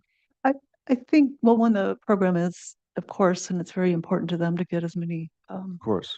but given the need for personal care and memory care, I don't think there's a great appetite for reducing any of the number of units. I think if you saw the campus, it's very classical in its proportions and scales. So it's not villagey at all in how it's expressed. So I don't know if that's a good match. I know what you're saying, and I'm reacting to what I'm seeing. I yeah, guess. I understand that, and that's you know, I think as we work on the details, you're going to start to see. I think what you're getting at was a little bit more life to it. Yeah, and at some of the key spots. But Yeah. anyways, those are my questions for now. Yeah. There are some one-story villas that are just east of this actually that you designed in the last phase. So that's kind of the only really one-story elements on the campus. And to get to your point, because I think it is a good observation, I think it is that stair at the end, which is a kind of a key moment that you see when you drive up, like that is what you're talking about. And I kind of really agree with you. That's a moment to do something special. Stacy? I don't have any questions. Okay, so number one, my first question, how big is the existing building that you're adding 9,000 square feet to? What's the size of the existing building? I have to read Lisa's notes. The existing is 33,000. No, I'm sorry. Is that existing total? 30. Existing total. Yeah, is 33,000, and then the addition is 9,500. So it would be like a plus 40,000 square foot building by the time Correct. it's completed. Correct. Okay, so I'm trying to phrase my question. So I was happened to be at Casa de Renda a couple of days ago, and because I know that it's going to be up for the hearing, and one thing that it just back relate to my question that I think it's a great thing that the Casa de Renda coming back with expansion to service the local communities, and which we all know that it's a very expensive retirement home. You pretty much had to be a multimillionaire to move to Casa de Rinda. It's not a typical retirement home you've seen in Santa Barbara.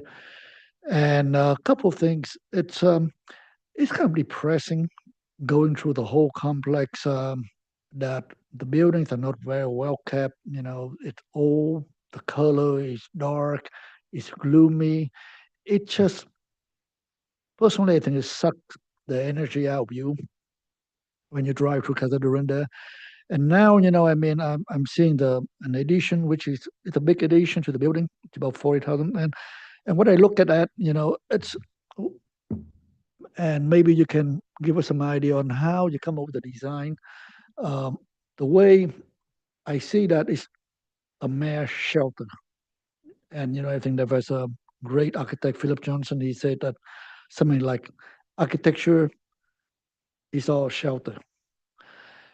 And all great architecture is designed of space that contains cuddles, stimulated the persons in that space.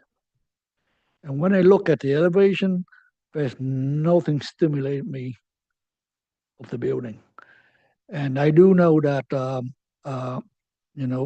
your firm have done some beautiful projects, including even the police building downtown. I think that's beautiful. And compared to what the design here, it's literally a block with windows. And my question is there ways that you can come back with something that make it beautiful exciting. So Um, the long. I Well, think what- I think it was a comment. Um, I guess how I see this building and this addition, because it works as a part of a whole. And I'm sorry that's your experience of Casa Dorinda. I think a lot of people go there and find it beautiful and engaging and love the landscaping. And what I know about this building in the context of the whole is there's a skilled nursing building adjacent to it that has a lot of detail. It has a lot happening on it. And this building was always intentionally designed to be a quieter moment as you go through the campus. We've always felt it was very important. If you've been to the original home of the estate, it's gorgeous. And we've always, I know when we worked together as a team on this project originally, we wanted to make sure that the new buildings deferred to that one. So in some ways, keeping these buildings simple has been a goal. Now, that said, I do agree with you. I think we have a long way to go on this building, and I think there's a lot that we can add to it that gets to your concerns, that creates a little bit more life and interest on it. So Thank you, because that's yes, kind of, I think I just want to make sure we understand each other. And as to the size of this building, if we go back to a plan, these are seen as wings. And it's not like it's one big box. This is, if you go to a larger scale floor plan, yeah, keep going. we just saw the floor plan. But I want to see it within the context of the existing, because I think that helps explain it a little bit better. Yeah, go back. Yeah, here, perfect. You can see page up, that's one wing of what was really the original PCMC. The addition, and now this new addition creates kind of a very traditional horseshoe shape. And I think even though that's a lot of square footage, it moves across that landscape in a way. A lot of that's subterranean, not so hidden. And I think the ends of these wings are fairly small in their experience. we all agree that simplicity is the beauty sometimes in simplicity, but it just right now it came across as a box with windows. I think we can still work so with that's that. what I think. That's just a question that maybe you can discuss with the team and come back. Yeah, So that's I one think, question. bases, things like that. I know the addition that I worked on, that I was the architect on, there was a lot more done with wainscot details. It's very subtle things that help create what you're talking about. Yeah. Secondly, how many trees are you removing to make room for this project? And what are the sizes of the trees? We're removing 6 trees, Say 5 again? oaks and 1 olive. Would you They're like mainly olive trees? 5 oaks and 1 olive? You know that, right? They aren't very large, actually. Okay. Yeah. They kept all the big ones. All right. Okay. So those are my questions. Let's open public comment for item number 4, and we have one. Woody Barrett.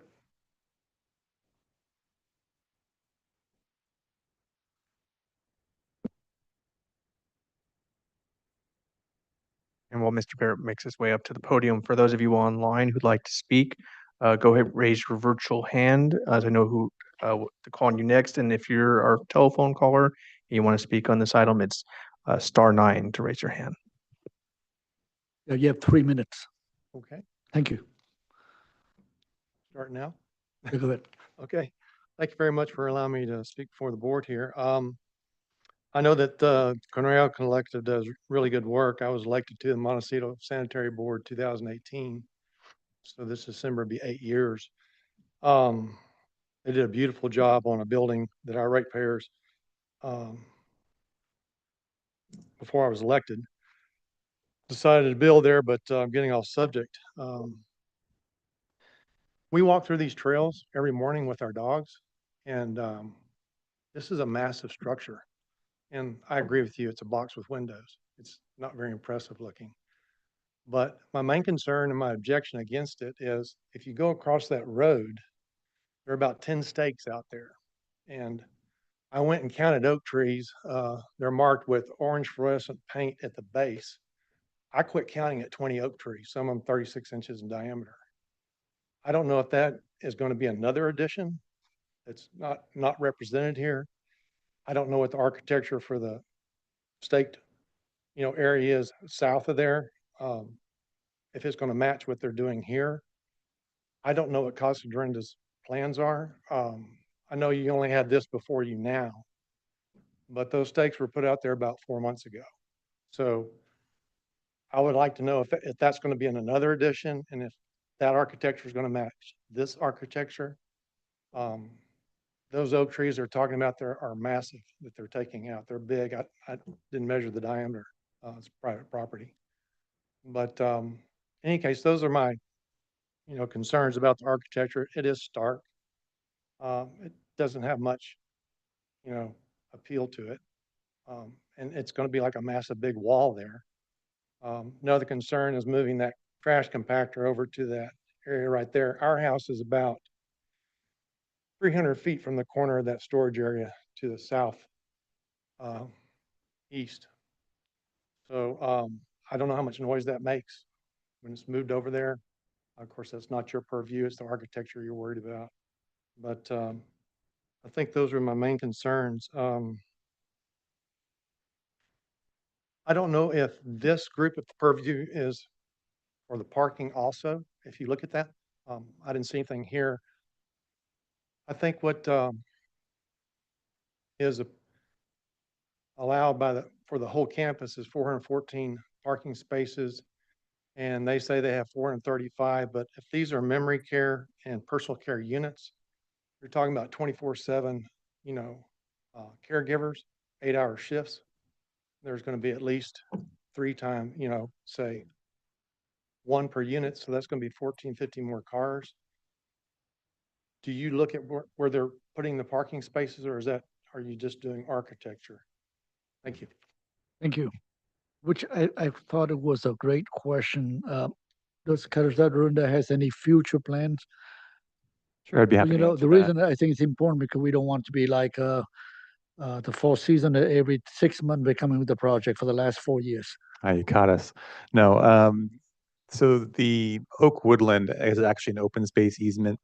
We're specifically not in the open space easement. It's the road itself that establishes the boundary between the open space easement and the rest of the Casa Dorinda property.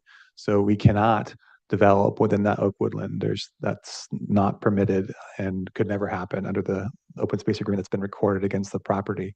So no, there are no plans to expand into that area. Those oak trees will be protected. Thank you. Back to the public comment. We have at least one more speaker. Howard Walker.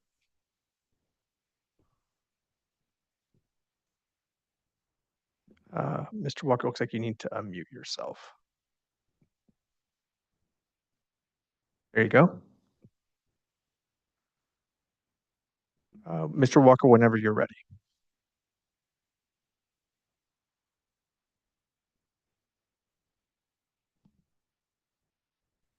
Can you hear me now? Yes, go ahead. Okay, good. All right, thank you for the opportunity.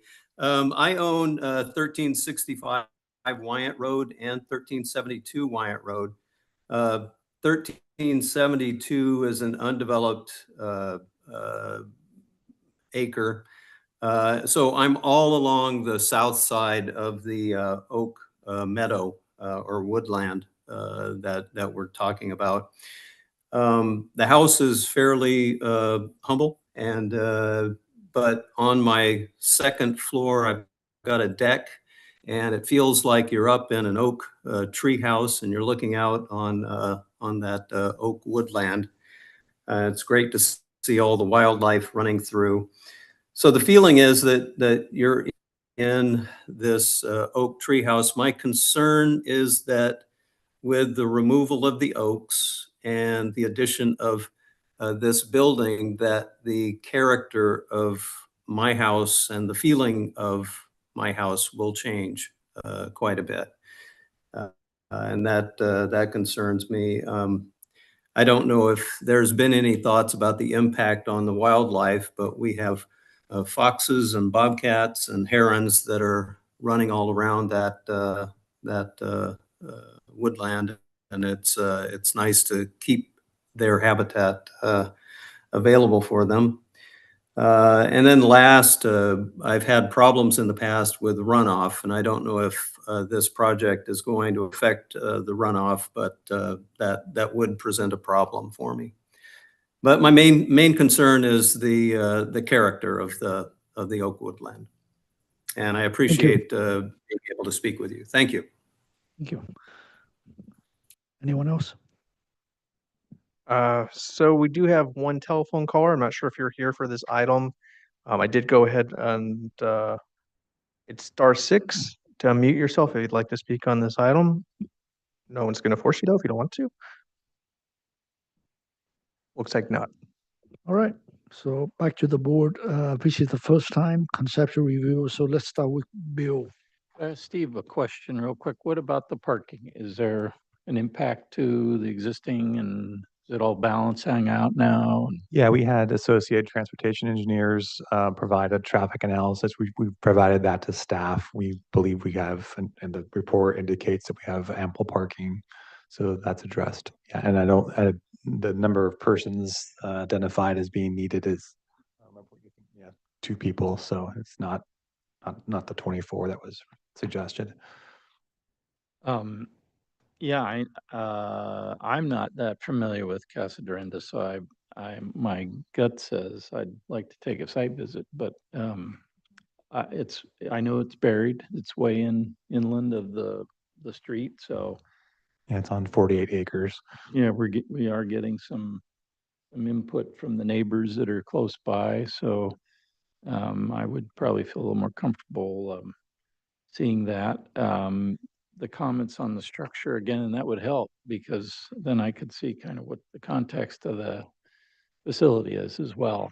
It is, as you say, Tip, very boxy and plain and not a lot of detail and design happening. And sometimes that works and that can be appreciated. And maybe sometimes there are ways to dress it up. And I think you're already volunteering a lot of that, like the stairwell. That was the first thing I saw was be nice to maybe make that a little more celebrated on the end there, get a little more light.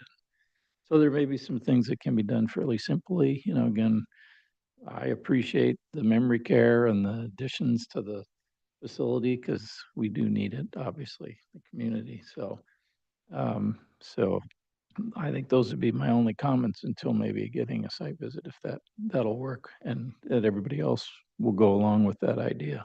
So thank you. Rob.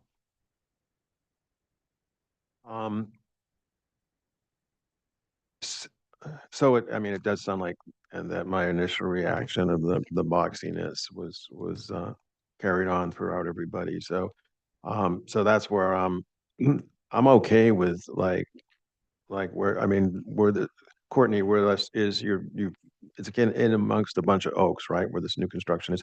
I'm okay with losing another oak or 2 or something in there.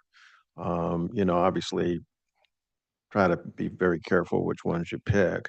But if that kind of gives you the opportunity to then kind of allow the architecture to get more interesting and gives you more room to make that happen, then I would be in favor of seeing that happen. I mean, that's why the 1-story, kind of comes in. Maybe it's an opportunity to have kind of a protected covered space for people in that memory care that's down, where they're outdoors and they're enjoying the kind of, it's open and they're enjoying kind of the grounds around there. So so I think that, there are a few points like the end of the building we talked about. The entry would be nice to kind of make the architecture a little more interesting at that. And so I guess I just wanted to free you up with, at least from my standpoint, maybe people don't feel the same way, but I always like, a nice fire with oak. So if you need to lose another oak tree here and there, I'm okay with, as long as it's the right one and not some magnificent specimen. So anyways, those are my comments. Stacy? Yeah, I mean, I think the challenge here is that Casa de Renda is an institution, but it's also a home, and how to make an institution less institutional and more inviting, I think is the challenge that you guys face, and it is humongous. I do think, I agree with Bill, I think a site visit is warranted for this project because of its scale and its massing and its setting and its relationship. It has more of a relationship to neighbors than many other portions of Casa de Renda. So I would support doing a site visit and coming back with probably more effective comments for another round here at MBAR. Yeah, I think that's back to what I said earlier. You know, all architecture is shelter, and I want to bring it to the next level if we can. And because if something like Casa de Renda will be an ongoing things, all you know, ongoing improvement that will happen through time. And God forbid that most of us will be sitting there one of these days, sooner than later. So I want to make sure that it's really beautiful and it's as nice as it can be, and it's lift your soul instead of killing you.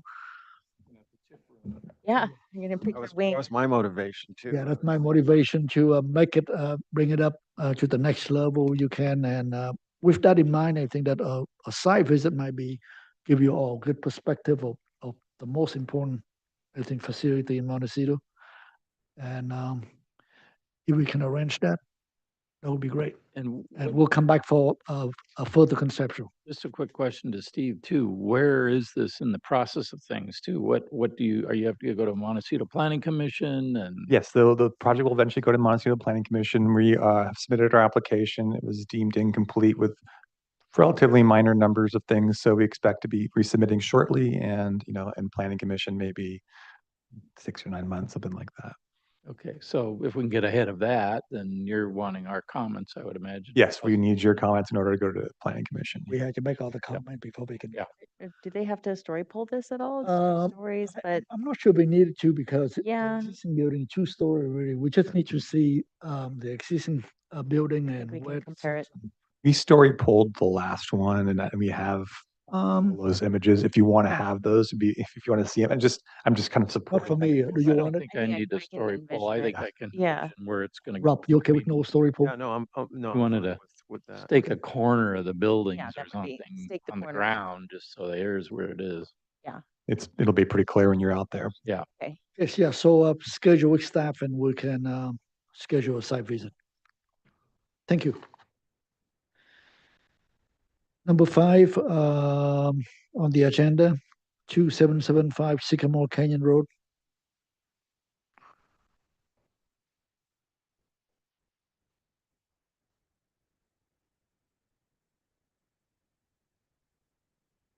Oh, model. Yeah, put it right here. Yeah, we love model. All right. Tree.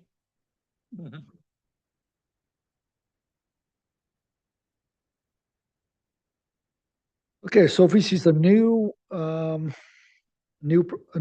project. It's a 2-story, 2,904 square feet with detached garage and gym of 480 square feet and pool.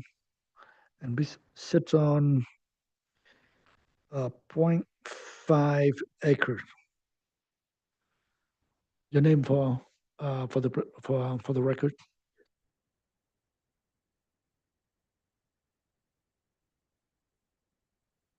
Ryan Brockett, Brockett Architects and Interiors. Ricardo Hesse with Ryan Brockett, Architect and Interiors. Brooks Mickelson, CJMLA. Thank you. By the way, this really helped. Okay, go ahead. I want to clarify, the property is 1 acre, not half an acre. Oh, that's 1.5. 1 acre. Oh, 1 acre. I see. Okay, thank you. Not a half. It said here half an acre, huh? Typo error. I also want to know, we have the joint project with a design architect, Christy Tyrus Architecture and Design. And she's on Zoom. If I'm not sure if she'll chime in or not. But this is a project that property that you saw last year for conceptual and final. This is an entirely new residence project, design team, and owner. A different variation of that project. So we have, want to go to slide 2. So this is the existing property. There's in that top northeast, there's a existing 1,100 square foot ADU. There's existing 2-car, 700 square foot garage, and the existing residence in the middle, 1,100 square feet. Sorry, I'm so nervous. The site slopes from north to south along with Sycamore, and there's existing trees along Sycamore Canyon as well. Next slide. You want to take this one? Yeah, so this is just looking at some of the photos of the existing property, and kind of the idea we're going with is keeping this existing ADU and 2-car garage, which is seen on the model in the corner, and trying to use a similar language and kind of keep that area and the existing courtyard as is, and then having the new project in the house be more towards the back. So these 2 buildings are existing. Correct, yes. So it's a 2-car garage and a detached ADU, and those were made a couple of years ago and are staying not in scope. But the proposed residence, we're trying to keep that in mind in terms of kind of height, trying to make it seem similar, as well as with materials and language. Okay, so the new house wraps around that existing oak that you see in the model. Okay, next slide. What we want to mention, I guess, on that slide too, along Sycamore, it's all existing, keep with the same driveway, gate, wall, and planting there. Our project is actually smaller than the previously approved project from October of last year. We are stepping up into a second story.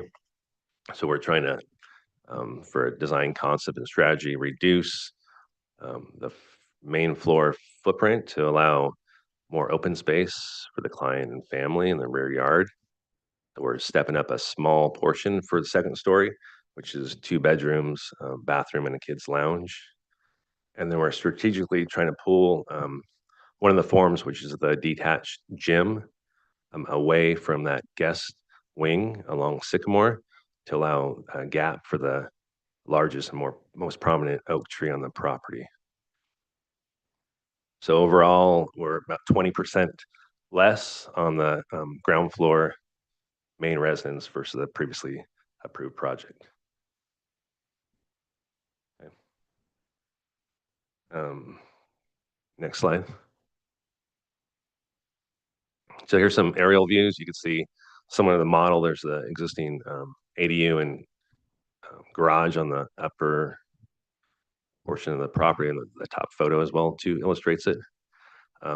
They dominate that up top corner. There's also a large parking and entry area there on the north. And then we have the 50-foot setback on Sycamore on the left, and a large, the 25-foot side setback wraps around as a kind of like curved property on the right. So it really eats up a good portion of the site. So we're trying to place the new house there parallel with the existing kind of entry and parking, and then wrapping it around parallel with Sycamore to provide a buffer for noise. Again, open up that bottom right-hand corner, the south east corner of the property, and again, pull that gym building back to gap it with the large tree. Okay, next slide.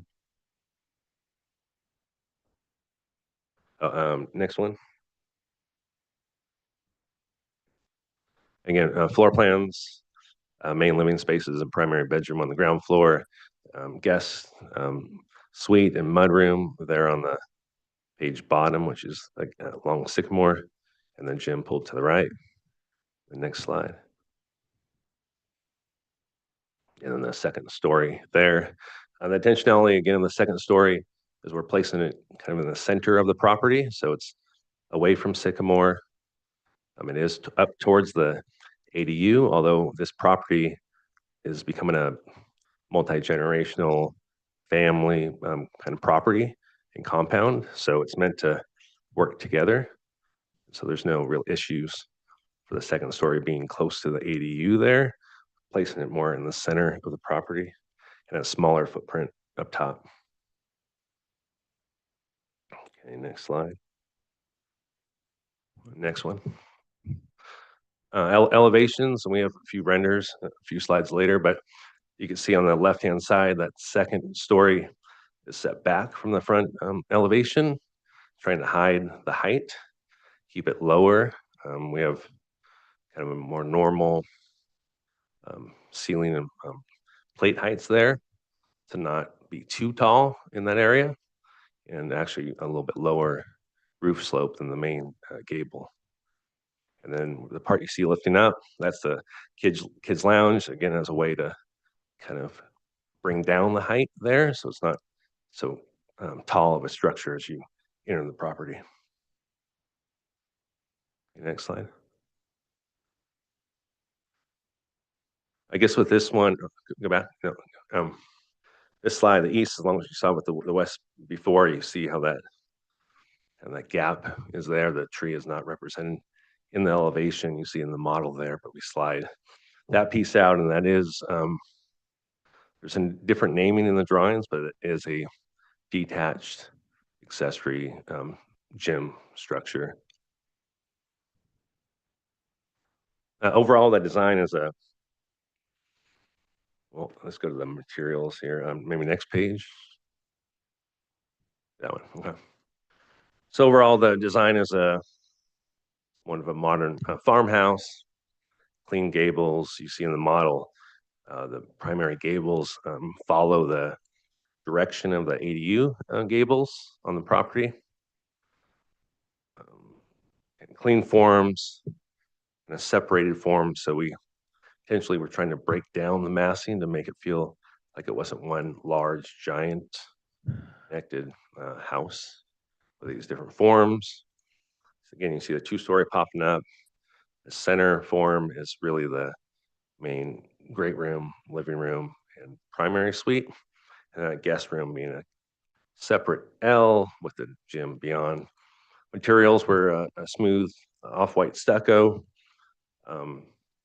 Primary roofing will be the shingle, where we have some accent roofing, such as a dormer up above. That's a standing seam matte finish. And then we're using wood as an accent kind of on the gym building, and then also some of the pop ends that you see on the ground floor, and stone and landscape.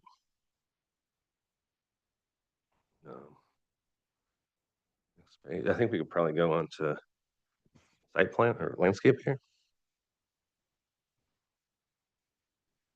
All right, so this is a survey of the existing site showing all existing trees. You can see that we are planning to remove 2 trees total. The one at the top of the page is a small magnolia, kind of recently planted, I believe, when the ADU was built. And then the other X toward the bottom of the page is showing the removal of 1 oak tree. But we plan to protect and place all other trees on site, most of which are oaks, with probably about 5 small olive trees. Next slide. So this sheet and the next sheet are our formal arborist report, and we can go back to those if there's any questions about that. Next sheet, please. So this is the proposed site plan. We're, as Ryan mentioned, the concrete driveway at the entry and the driveway gates are existing to remain. We are reducing the existing gravel driveway by about 2,500 square feet.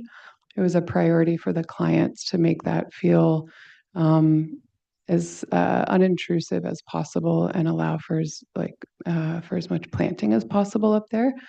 And so we've provided a stone walkway to lead you to the front door. The ADU requires the site requires 2 parking spaces, which will be accounted for within the existing garage. So the 2 cars that you're seeing on the site plan now are just indicating where guests could park. And so in general, the existing site has about 8,000 square feet of lawn, which wraps kind of around the east side of the house. And so we're reducing that by about 1/3. And that's the lawn you see there kind of toward the bottom of the page.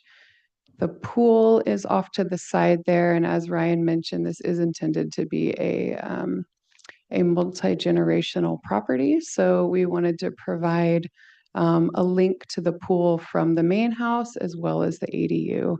It's also a priority of ours and the clients to not have the pool be kind of the focal point from the main living spaces within the house. So that's another reason why it's off to the side there.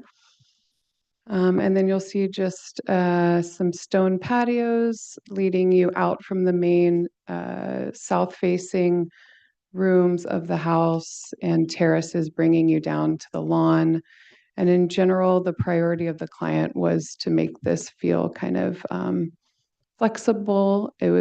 The existing site is a little overly programmed for their taste, so it's meant to feel open and flexible and kind of restoring most of the oak woodland that you see back to its original state, because currently there's lawn and putting green underneath the oaks.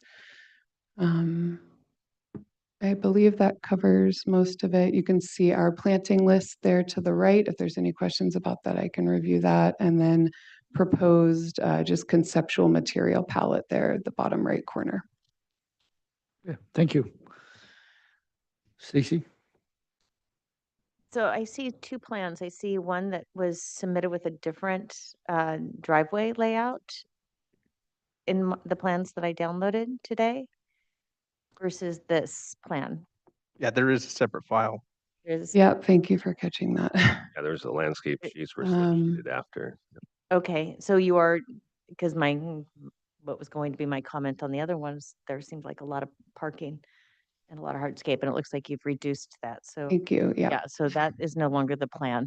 It's now the gravel softened. Yeah, and the only thing that's changed is what you pointed out there is the motor court area. Okay, and that was actually my biggest concern. Rob? Just one question is so the big oak tree you're talking about is, it looks like, how close is that to the structures? Is that isn't the one between the 2 buildings? Correct. I think it's about 15 feet each way. And The gap's about 30 feet between buildings. okay, and then SPWAC approved and okayed or just gave you mitigating parameters to work with that, maintain that. Yeah, and I should also note the existing house, which is in that similar location there, is in the similar critical root zone as what we are showing. And the previously approved project was sticking about the same distance there. So we're not trying to go necessarily more, and we're staying kind of where we were existing. Where is Oak 4? Oak 4 and was it 5 looked like they were pretty substantial oaks that were Oak 4 was being lost. Which one is Oak 4, please? Oak 4 is the one with the red X toward the bottom of the page by the gym, I believe. You could, if you flip to the previous page, we can confirm. I can see exactly Okay. what's going on. And then, I mean, you folks looked at, I mean, that looks like kind of, and I'm usually okay with losing an oak tree here and there, if it makes sense. So that, I mean, that looked like it was a really nice oak tree, and you folks looked at, other opportunities. What was I guess the basis of maintaining or losing that oak? Was it that you wanted to keep that line from the way the buildings connect, or what was your kind of driving design parameter on that? Yeah, we're trying to keep the building gapped enough that really works with the primary main oak that we're keeping, but also feel that it's spatially connected enough to get to the gym as a kind of an outdoor room. But if you look there to the oaks even to the south of that, there's only so many locations we could place that detached building without removing a oak, right? So even if we push south, we'd have to remove those oaks instead. So we kept that that distance that we thought was more appropriate with the kind of overall. Is there the ability to move that building a little south and either turn it and then not have I mean, I know you're trying to keep kind of this modern, some straight geometry to the way you connect those things, but I mean, that may be the one chance where you meander a pathway and connect it that way. Did you look at that by any chance? Or is that still potential if you have the ability to maybe take another look at that? Sure. Yeah. We previously did look and consider it. The grade continues to slope off to the south there. So you would have not only a longer distance from the house, but a greater drop as well too, more steps, more kind of grading, even if we try to hold it up. Kind of piles on, huh? Yeah. Okay. Anyways, it looks like a really nice tree, but otherwise, okay, that's it. Thank you. Bill? So the existing structures which are going to stay, do the materials get changed on that to match or are they already like the house is? No, those materials that you see on the photos, that was existing. The ADU is, I believe, not that old, a few years old or so. So those materials are going to be repeated on the main house now too?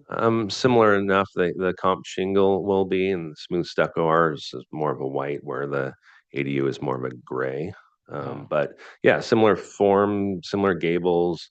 Again, this is more of that a property that's designed to work with each other and together. And so our building forms, materiality are all fairly consistent to work on that property. Explain on Sycamore Canyon, is there a site wall that runs along the full length of that? Is that kind of what's happening there? And so you don't really see a whole lot from the street, right? Correct. Yeah. So there's a site wall, and then there's a really dense hedge, and then there's a wood fence. Oh, so Go to page 3. If you go to page hedge on your property, and then the fence Also on the also property. there. Correct. Okay.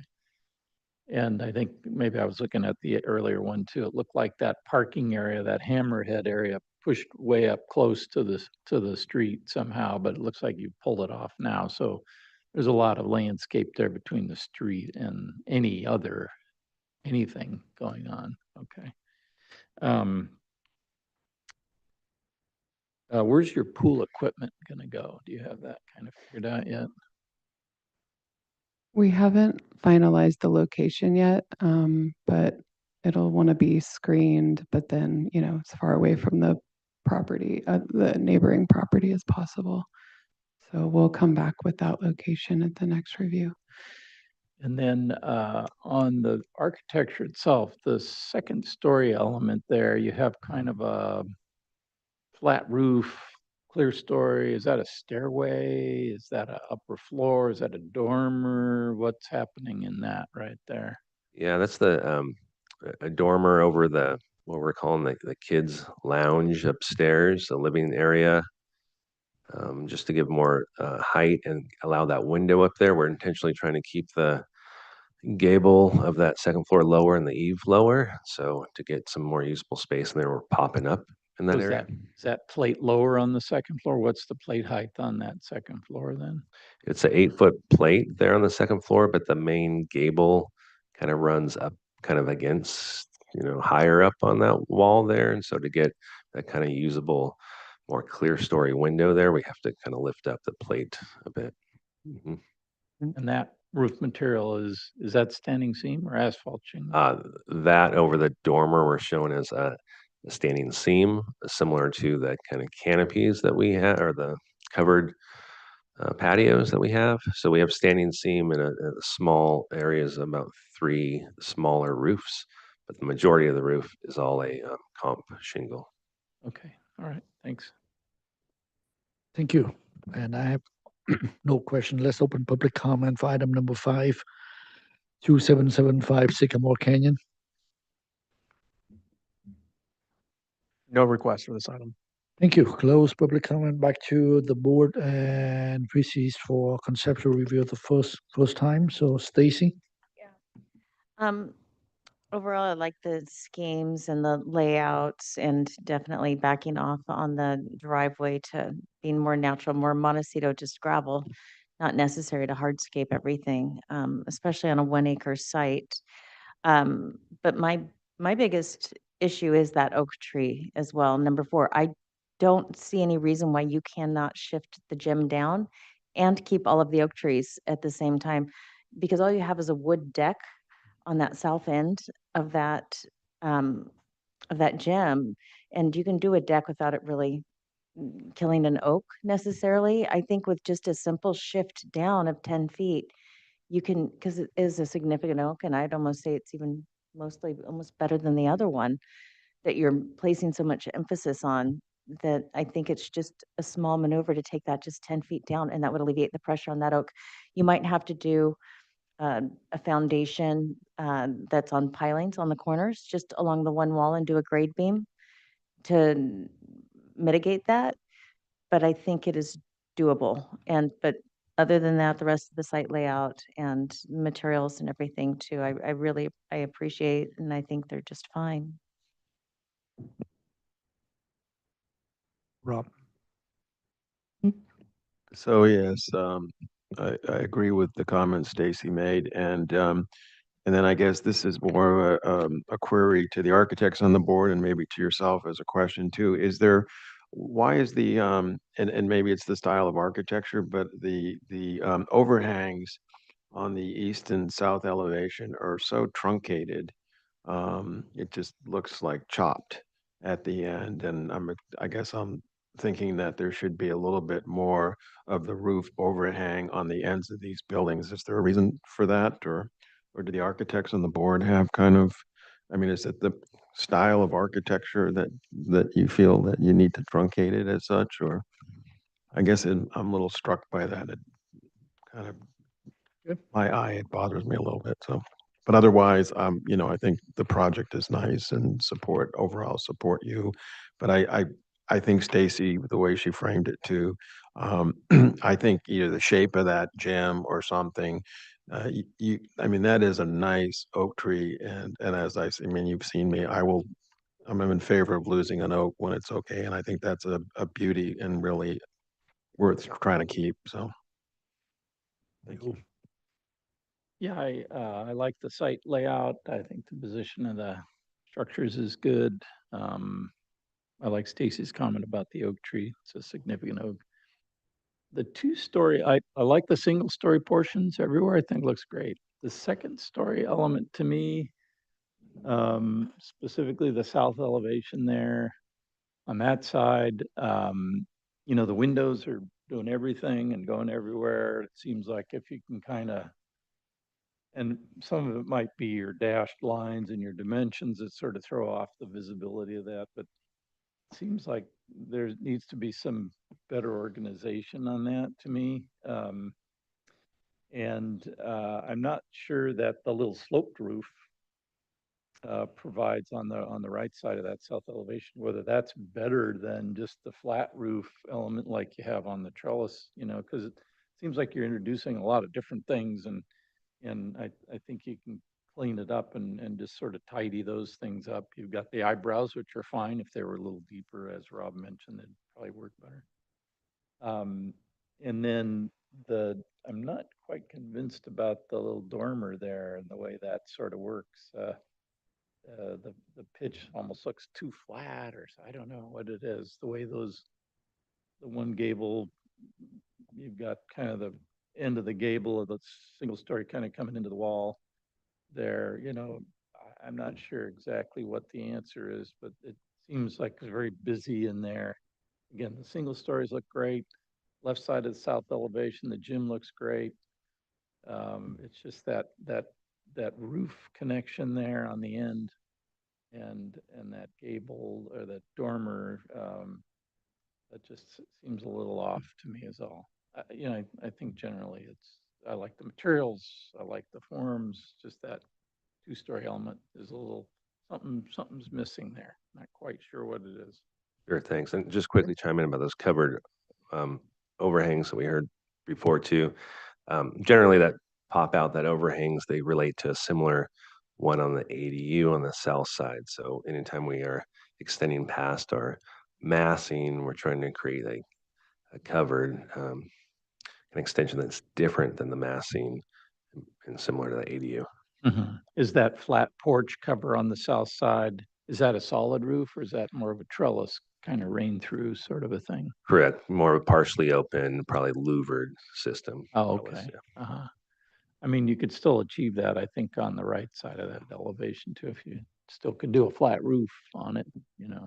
Anyway, just an idea, but the east elevation there, there's a lot of busyness kind of happening there that maybe there's some real clean, simple detail you could do to simplify that. That's all. Thanks. Thank you, Bill. Yeah, I have nothing else to add, but in a way, it's good that the second story portion is right in the middle of the site, so that have good screening and the model very helpful. Thank you. So you like to schedule this back to the full board for preliminary, and final. You have other drawings to the full board. Yeah. Yeah. I think so. I mean, you just made one comment though. I just wanted to, when we talked about the overhang, you made reference that the basis of that was driven by the ADU. And so I guess I would encourage is that the main house should be driving the architecture on the site, and the ADU to me should be secondary. So if that's tying your hands, what the ADU is doing, then I would, I guess, encourage you not to do that. So thank you. Thank you. We'll see you when you are ready. All right, you can. So we're on to the last item, number 6, 804 Ayala Lane. Thank you.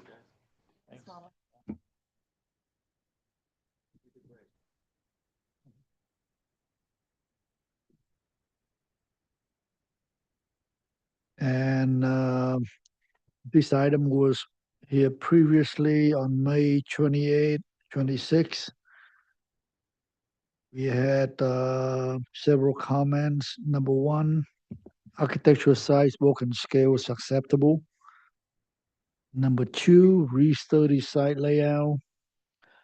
Look for design options that allow architecture to reflect the site's topography and unique qualities. Number 3, study site layout. Consider relocating structure further north. Number 4, consider reconfiguring floor plan, relocating garage. Number 5, study and enhance front entry. Number 6, provide gas parking. Number 7, I think size and species and canopy of trees on site plan, and locate trees to be removed. Number 7, need landscape and grading plans. Number 8, that's number 8. Number 9, review the project with Montecito Fire District and document the approval of the driveway layout. Okay, and this project is here for further conceptual. Your name for the record? David Watkins, project designer. Okay. Katie Wendell, owner. Thank you. So you can go address our comments, and thank you. All yours. Thank you, board. Maybe we could start with the existing site plan, which would be A000. 4 sheets in, 5 sheets in. Let's go.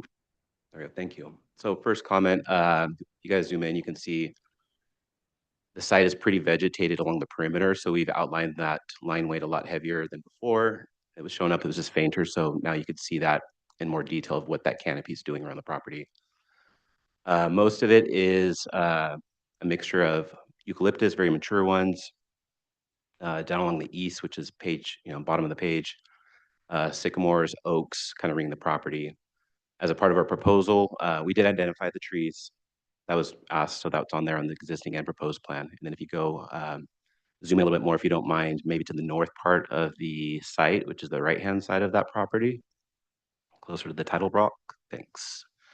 We've located our trees that are going to be demolished. A lot of them are removed, I should say. A lot of them are pittosporum, a couple eucalyptus, and there's going to be one oak that's a 36-inch diameter oak that's right off the edge of the current driveway.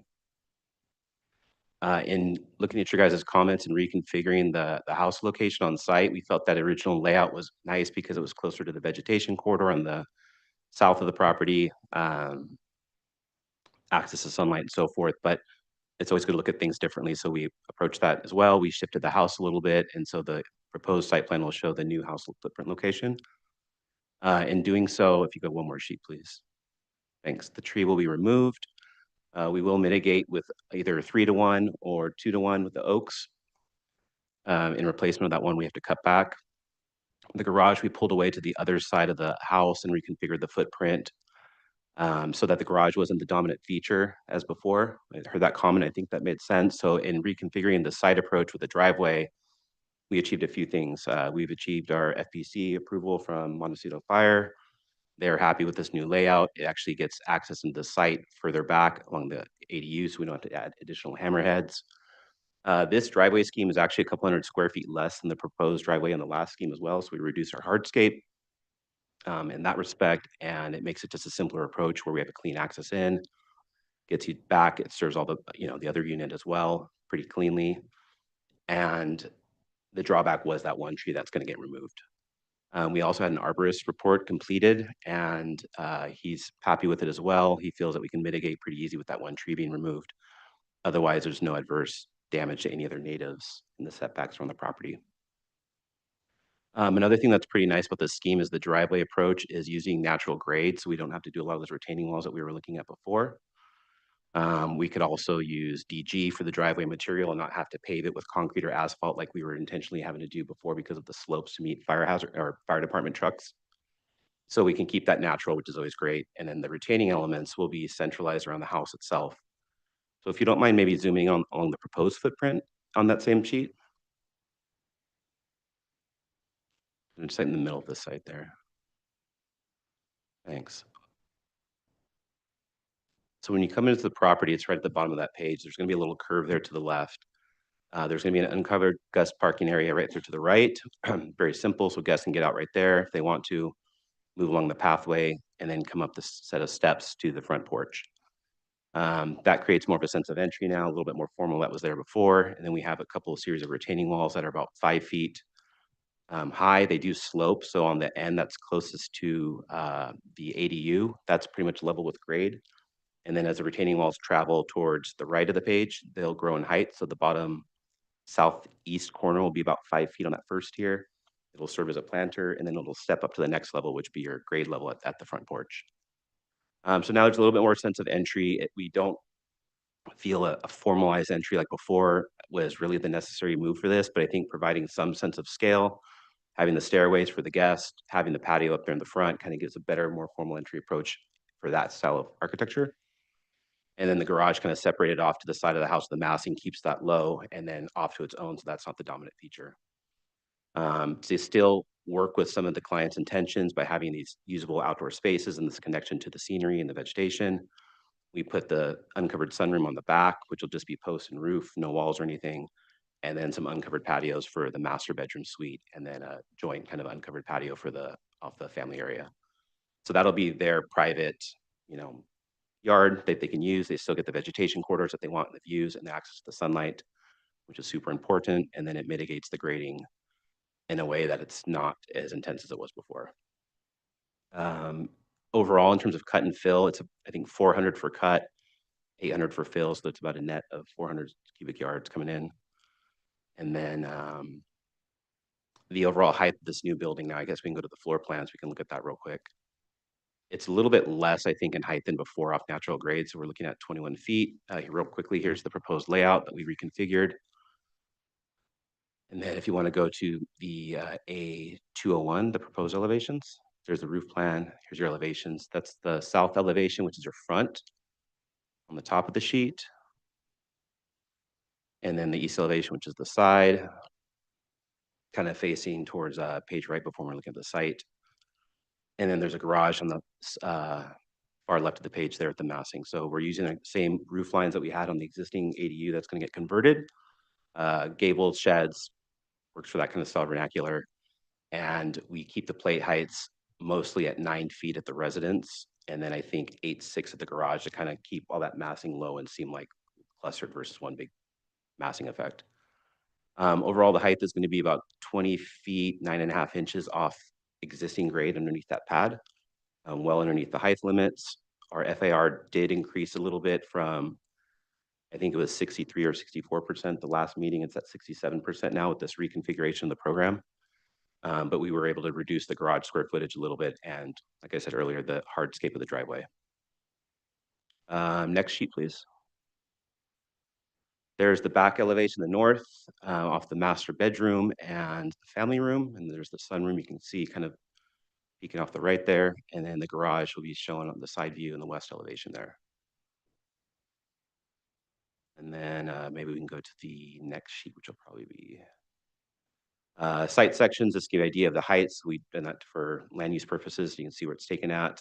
The bottom site section is probably helpful to give you an idea of what those retaining walls are doing at the front there.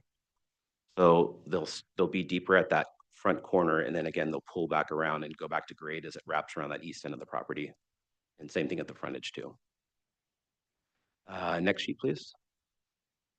Some 3D renders to give you an idea of what it looks like with rough massing materials, things like that.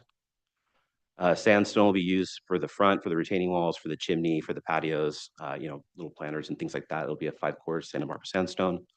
That's pretty prevalent throughout the site right now naturally, and there's little site walls that were kind of just stack walls that are running throughout the property, so ties in with that. The lap siding is going to match the existing residence. I think we mentioned that last time, as well as the shutter details, the planter boxes, the color of the roofing. That's all going to match what's already there on site. And then the next sheet, please. In terms of landscaping, it's going to be natives. I think that serves itself really well with this property. There's a lot of oaks and stuff, so things like currant along the boundaries to kind of introduce wildlife and pollinators. They get good height as well underneath that canopy, so I think we can get those off the master bedroom there on the north, where some of the vegetation might be thinned out from those pittosporums and stuff that are getting removed. We'll also do things like black-eyed Susan, snapdragons, buckwheat, Cleveland sage where we can, and some manzanitas as well to kind of act as small tree shading elements and just kind of privacy screens. Another alternative could be a western redbud, which I put in the top left there, and that I can envision being at the front of the property there, kind of off the kitchen, the south elevation, to go at little focal points. And then in terms of flowers, the family has access to seeds native, so we can plant flower beds throughout the property with elegant Clarkia, more Clarkia, bouquets, poppies, things like that, seasonal, and then use zinnias to plant as throughout the year. Again, hand watered, and so we want to keep everything very minimal and natural. And then I did jump in too fast, but the client, I think Rob is online. If he can get access to speak real quick, one of the clients, and then I'll finish my presentation. Right. Thank you. Hello. Hi. Thank you for having us. I'm sorry I can't be there in person. My business is in Santa Maria, and I wasn't able to break away today. My name's Robert Wendell, and my wife and I, my wife Katie, who's there, own the property. Just briefly from our perspective, we currently live about, as the crow flies, maybe a mile and a half away. We have a single child, 11-year-old daughter who just wrapped up at Cold Springs. And when this property became available, we pretty much just fell in love with it as a place that we could, as a family, really grow our roots and hopefully for a very long time, that's going to be our our home in this community. You know, unlike I think many of our neighbors, you know, this is not a second or third or fourth home or a showpiece estate. This is intended to be our home. And, you know, we're fairly modest people with limited resources, relatively speaking. And even if we had unlimited resources, you know, our view and our just philosophy is to live in a home that sort of honors a property like this, and keep it very simple and elegant, and you know, showcase really the property for what it is, which is absolutely beautiful. So that's a little bit about us and kind of what we're intending to do here. I don't know, David, if there was anything else that would be worth mentioning. That's perfect. Thank you very much. Thanks, Rob. Back to the board. Rob? Pleased as punch that you took a lot of our comments and you found them to work for you across the board. That feels, the driveway and all that feels a lot better in the way it lays out. Where are we at in this process, actually? You have a question before you, Well, I just want to, part we of my, can go to, I just want to know where we're at with the preliminary. process. We had preliminary? Yeah, not this time, but next time. Okay. Anyways, so no, I just wanted to comment that I was at least thanking you for kind of taking our comments and kind of implementing them, and it feels better. So thank you. Stacy? I agree with Rob. Thank you for listening and hearing us. And I think it's a much better design this way. I think it relates to the topography much more. But we're at questions right now. Yeah, I'm. Question? Well, what you just said, do you want to ask a question? Oh, go ahead. No, I'll. Questions are there any things that we're trying to screen view-wise from this property, other neighbors, et cetera? If I can answer it. So on, I'm going to call it page left. That's, call it south really for the drawings or the elevations. That neighbor is higher up than us. So really when we look at them, it's an embankment that slopes down. And so the view from us to them is very minimal and it's pretty heavily vegetated there. So there's not really direct access. Originally we had the house located closer because we wanted to take advantage of that, you know, quarter, and it's a nice thing to look at. But with our discussions, we can still gain the effect with keeping the canopies, using the landscaping and kind of still maintaining it. And that was something they were willing to let go. So in that direction, no. Same thing with the north, that's walled up right there. It's a different property. It's far away. There's no direct line of sight. To the east, there's a new development that got approved a couple years ago through you guys. And there's a guest house that's pretty substantial close to this edge, but it's still, you know, probably, see if I can see where that western redbud is. It's kind of more towards that direction but closer to the property line. So there's a heavy vegetation screen of pretty mature oaks that we're keeping that's right on the boundary between our property and theirs. But you can't really see that unless you come up to the fence and underneath it. So there's never going to be like a direct line of sight. Okay, thank you. Bill? Dave, could you go to page 5 real quick? I missed, I think, the original presentation of this. And the only question I have, zoom in there at the entry.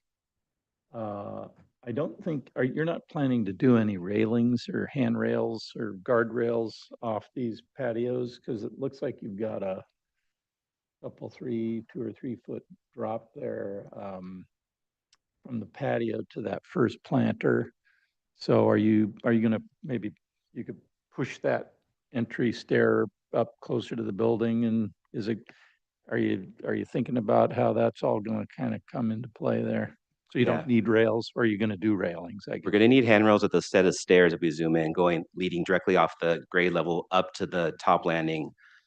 Even with that planner, I think it would feel better, honestly, to have a fence line just to act as a guardrail along that south and along the edge that wraps around there to the east. That being said, I would run it back close to the house and let the retaining wall act on its own, so you don't see that railing continue along the retaining wall itself. Yeah. Otherwise, I think it starts to read a little heavy right there. So it would just kind of wrap around that front landing only.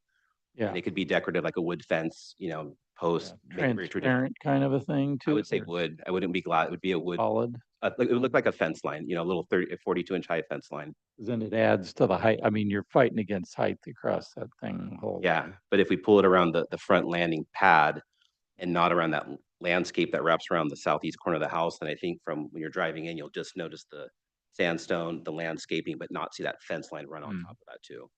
And then in the back of the house there, up close to the property line, you're not doing any retaining there. You're able to do right to grade. It's about 2 feet at most, which is just retaining that natural grade. And because we want that little plant, a new uncovered patio to be stepped down a little bit just to create a sense of space. So it's really only retaining 2 feet at most, but it's not going plus 2 feet. And you haven't gotten into your civil and drainage, stormwater and all that stuff yet. So you're going to have to work out probably a place for water collection and that kind of thing as well. We're in development of it right now. You know, fortunately, the flow lines with this driveway and what we're doing is we're kind of working with the drainage in a positive way. So we're not going to have to fight it like we did before a little bit. Is the driveway permeable paver or what is the material? It's going to be, we liked it to be a DG. We don't want to pave it, but you know, it's, DG is not considered permeable, but it's deep enough though to be double chip seal probably for a fire department, right? It could, yeah. Right, yeah, I think that's it. Thanks. Okay. And I have no questions. So back to let's open public comment for item number 6, 804 Ayala Lane. No request for this item. Okay, and to close public comment, back to the board. And so we are here for further conceptual, and I think let's hear from Rob where you want to take this. Thank you. So with that plan view in mind, can we go to, there was an elevation where I saw that same wall in perspective or something on one of the drawings. A901, probably the second to last sheet. Yeah.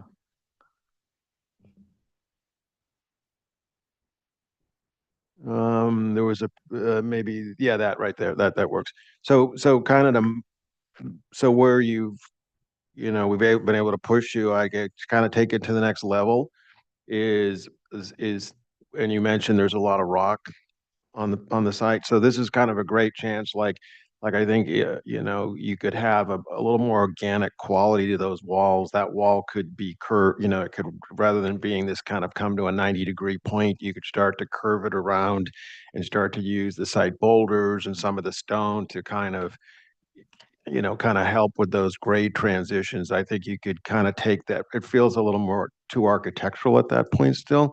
I think you could get a lot more organic and natural and really let the site kind of work with the site a little better in those spots. Same with the wall in the back where again, it's a straight line. Again, just curve it a little bit. I think you'll find that you're moving in the right direction.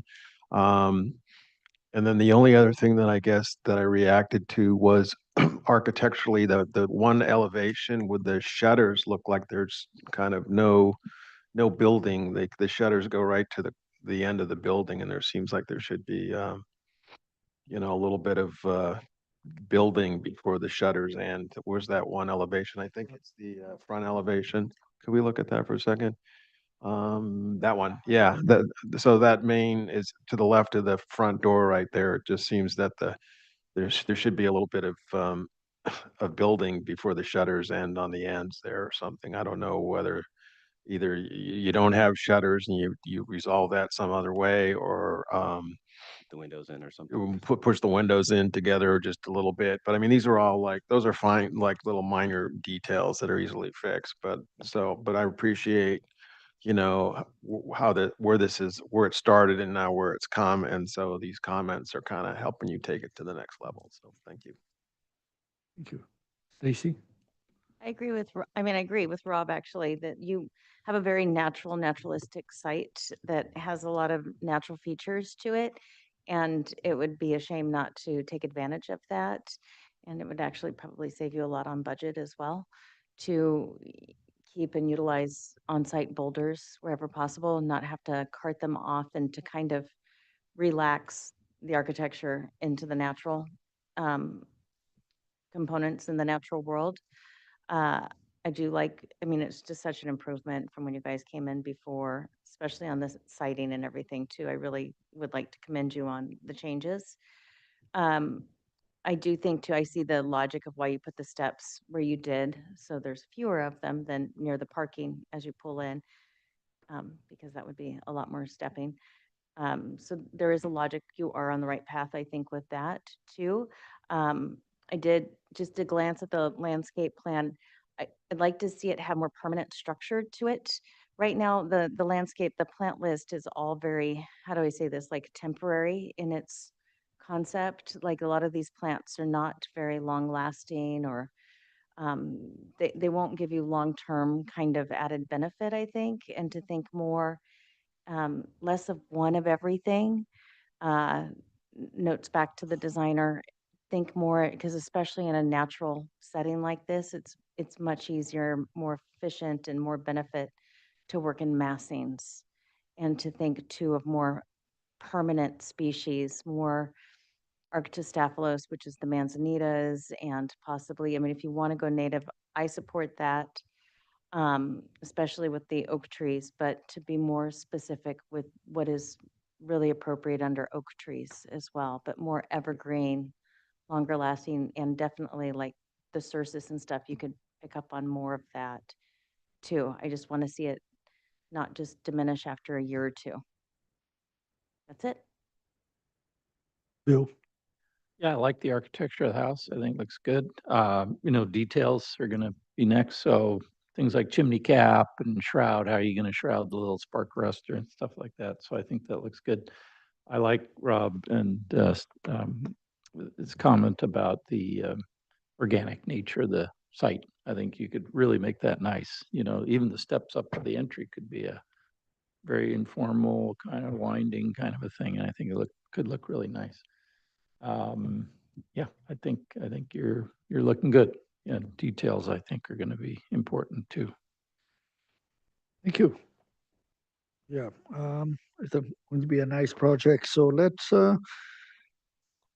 schedule this back to, you want to put it on consent? Or Yeah, I think consent. consent is fine for preliminary and final? And, or to the board? Okay. All right, so let's schedule back to the full board for preliminary final. If you come in with all the drawings, details, landscape, everything, and then we can move you, get your office board. Thank you. Perfect. Thank you. I just wanted to add one, I always tell people, and that is on a site like that, is let the architecture grow out of the site. And that's what you guys have started to move towards. And so continue in that direction. I think it'll be real successful. So thank you. Thank you for your comments, guys. Thanks. All right. Thank you. Make a motion to adjourn today's meeting, August 6th. I second that. Can all those in favor? Aye.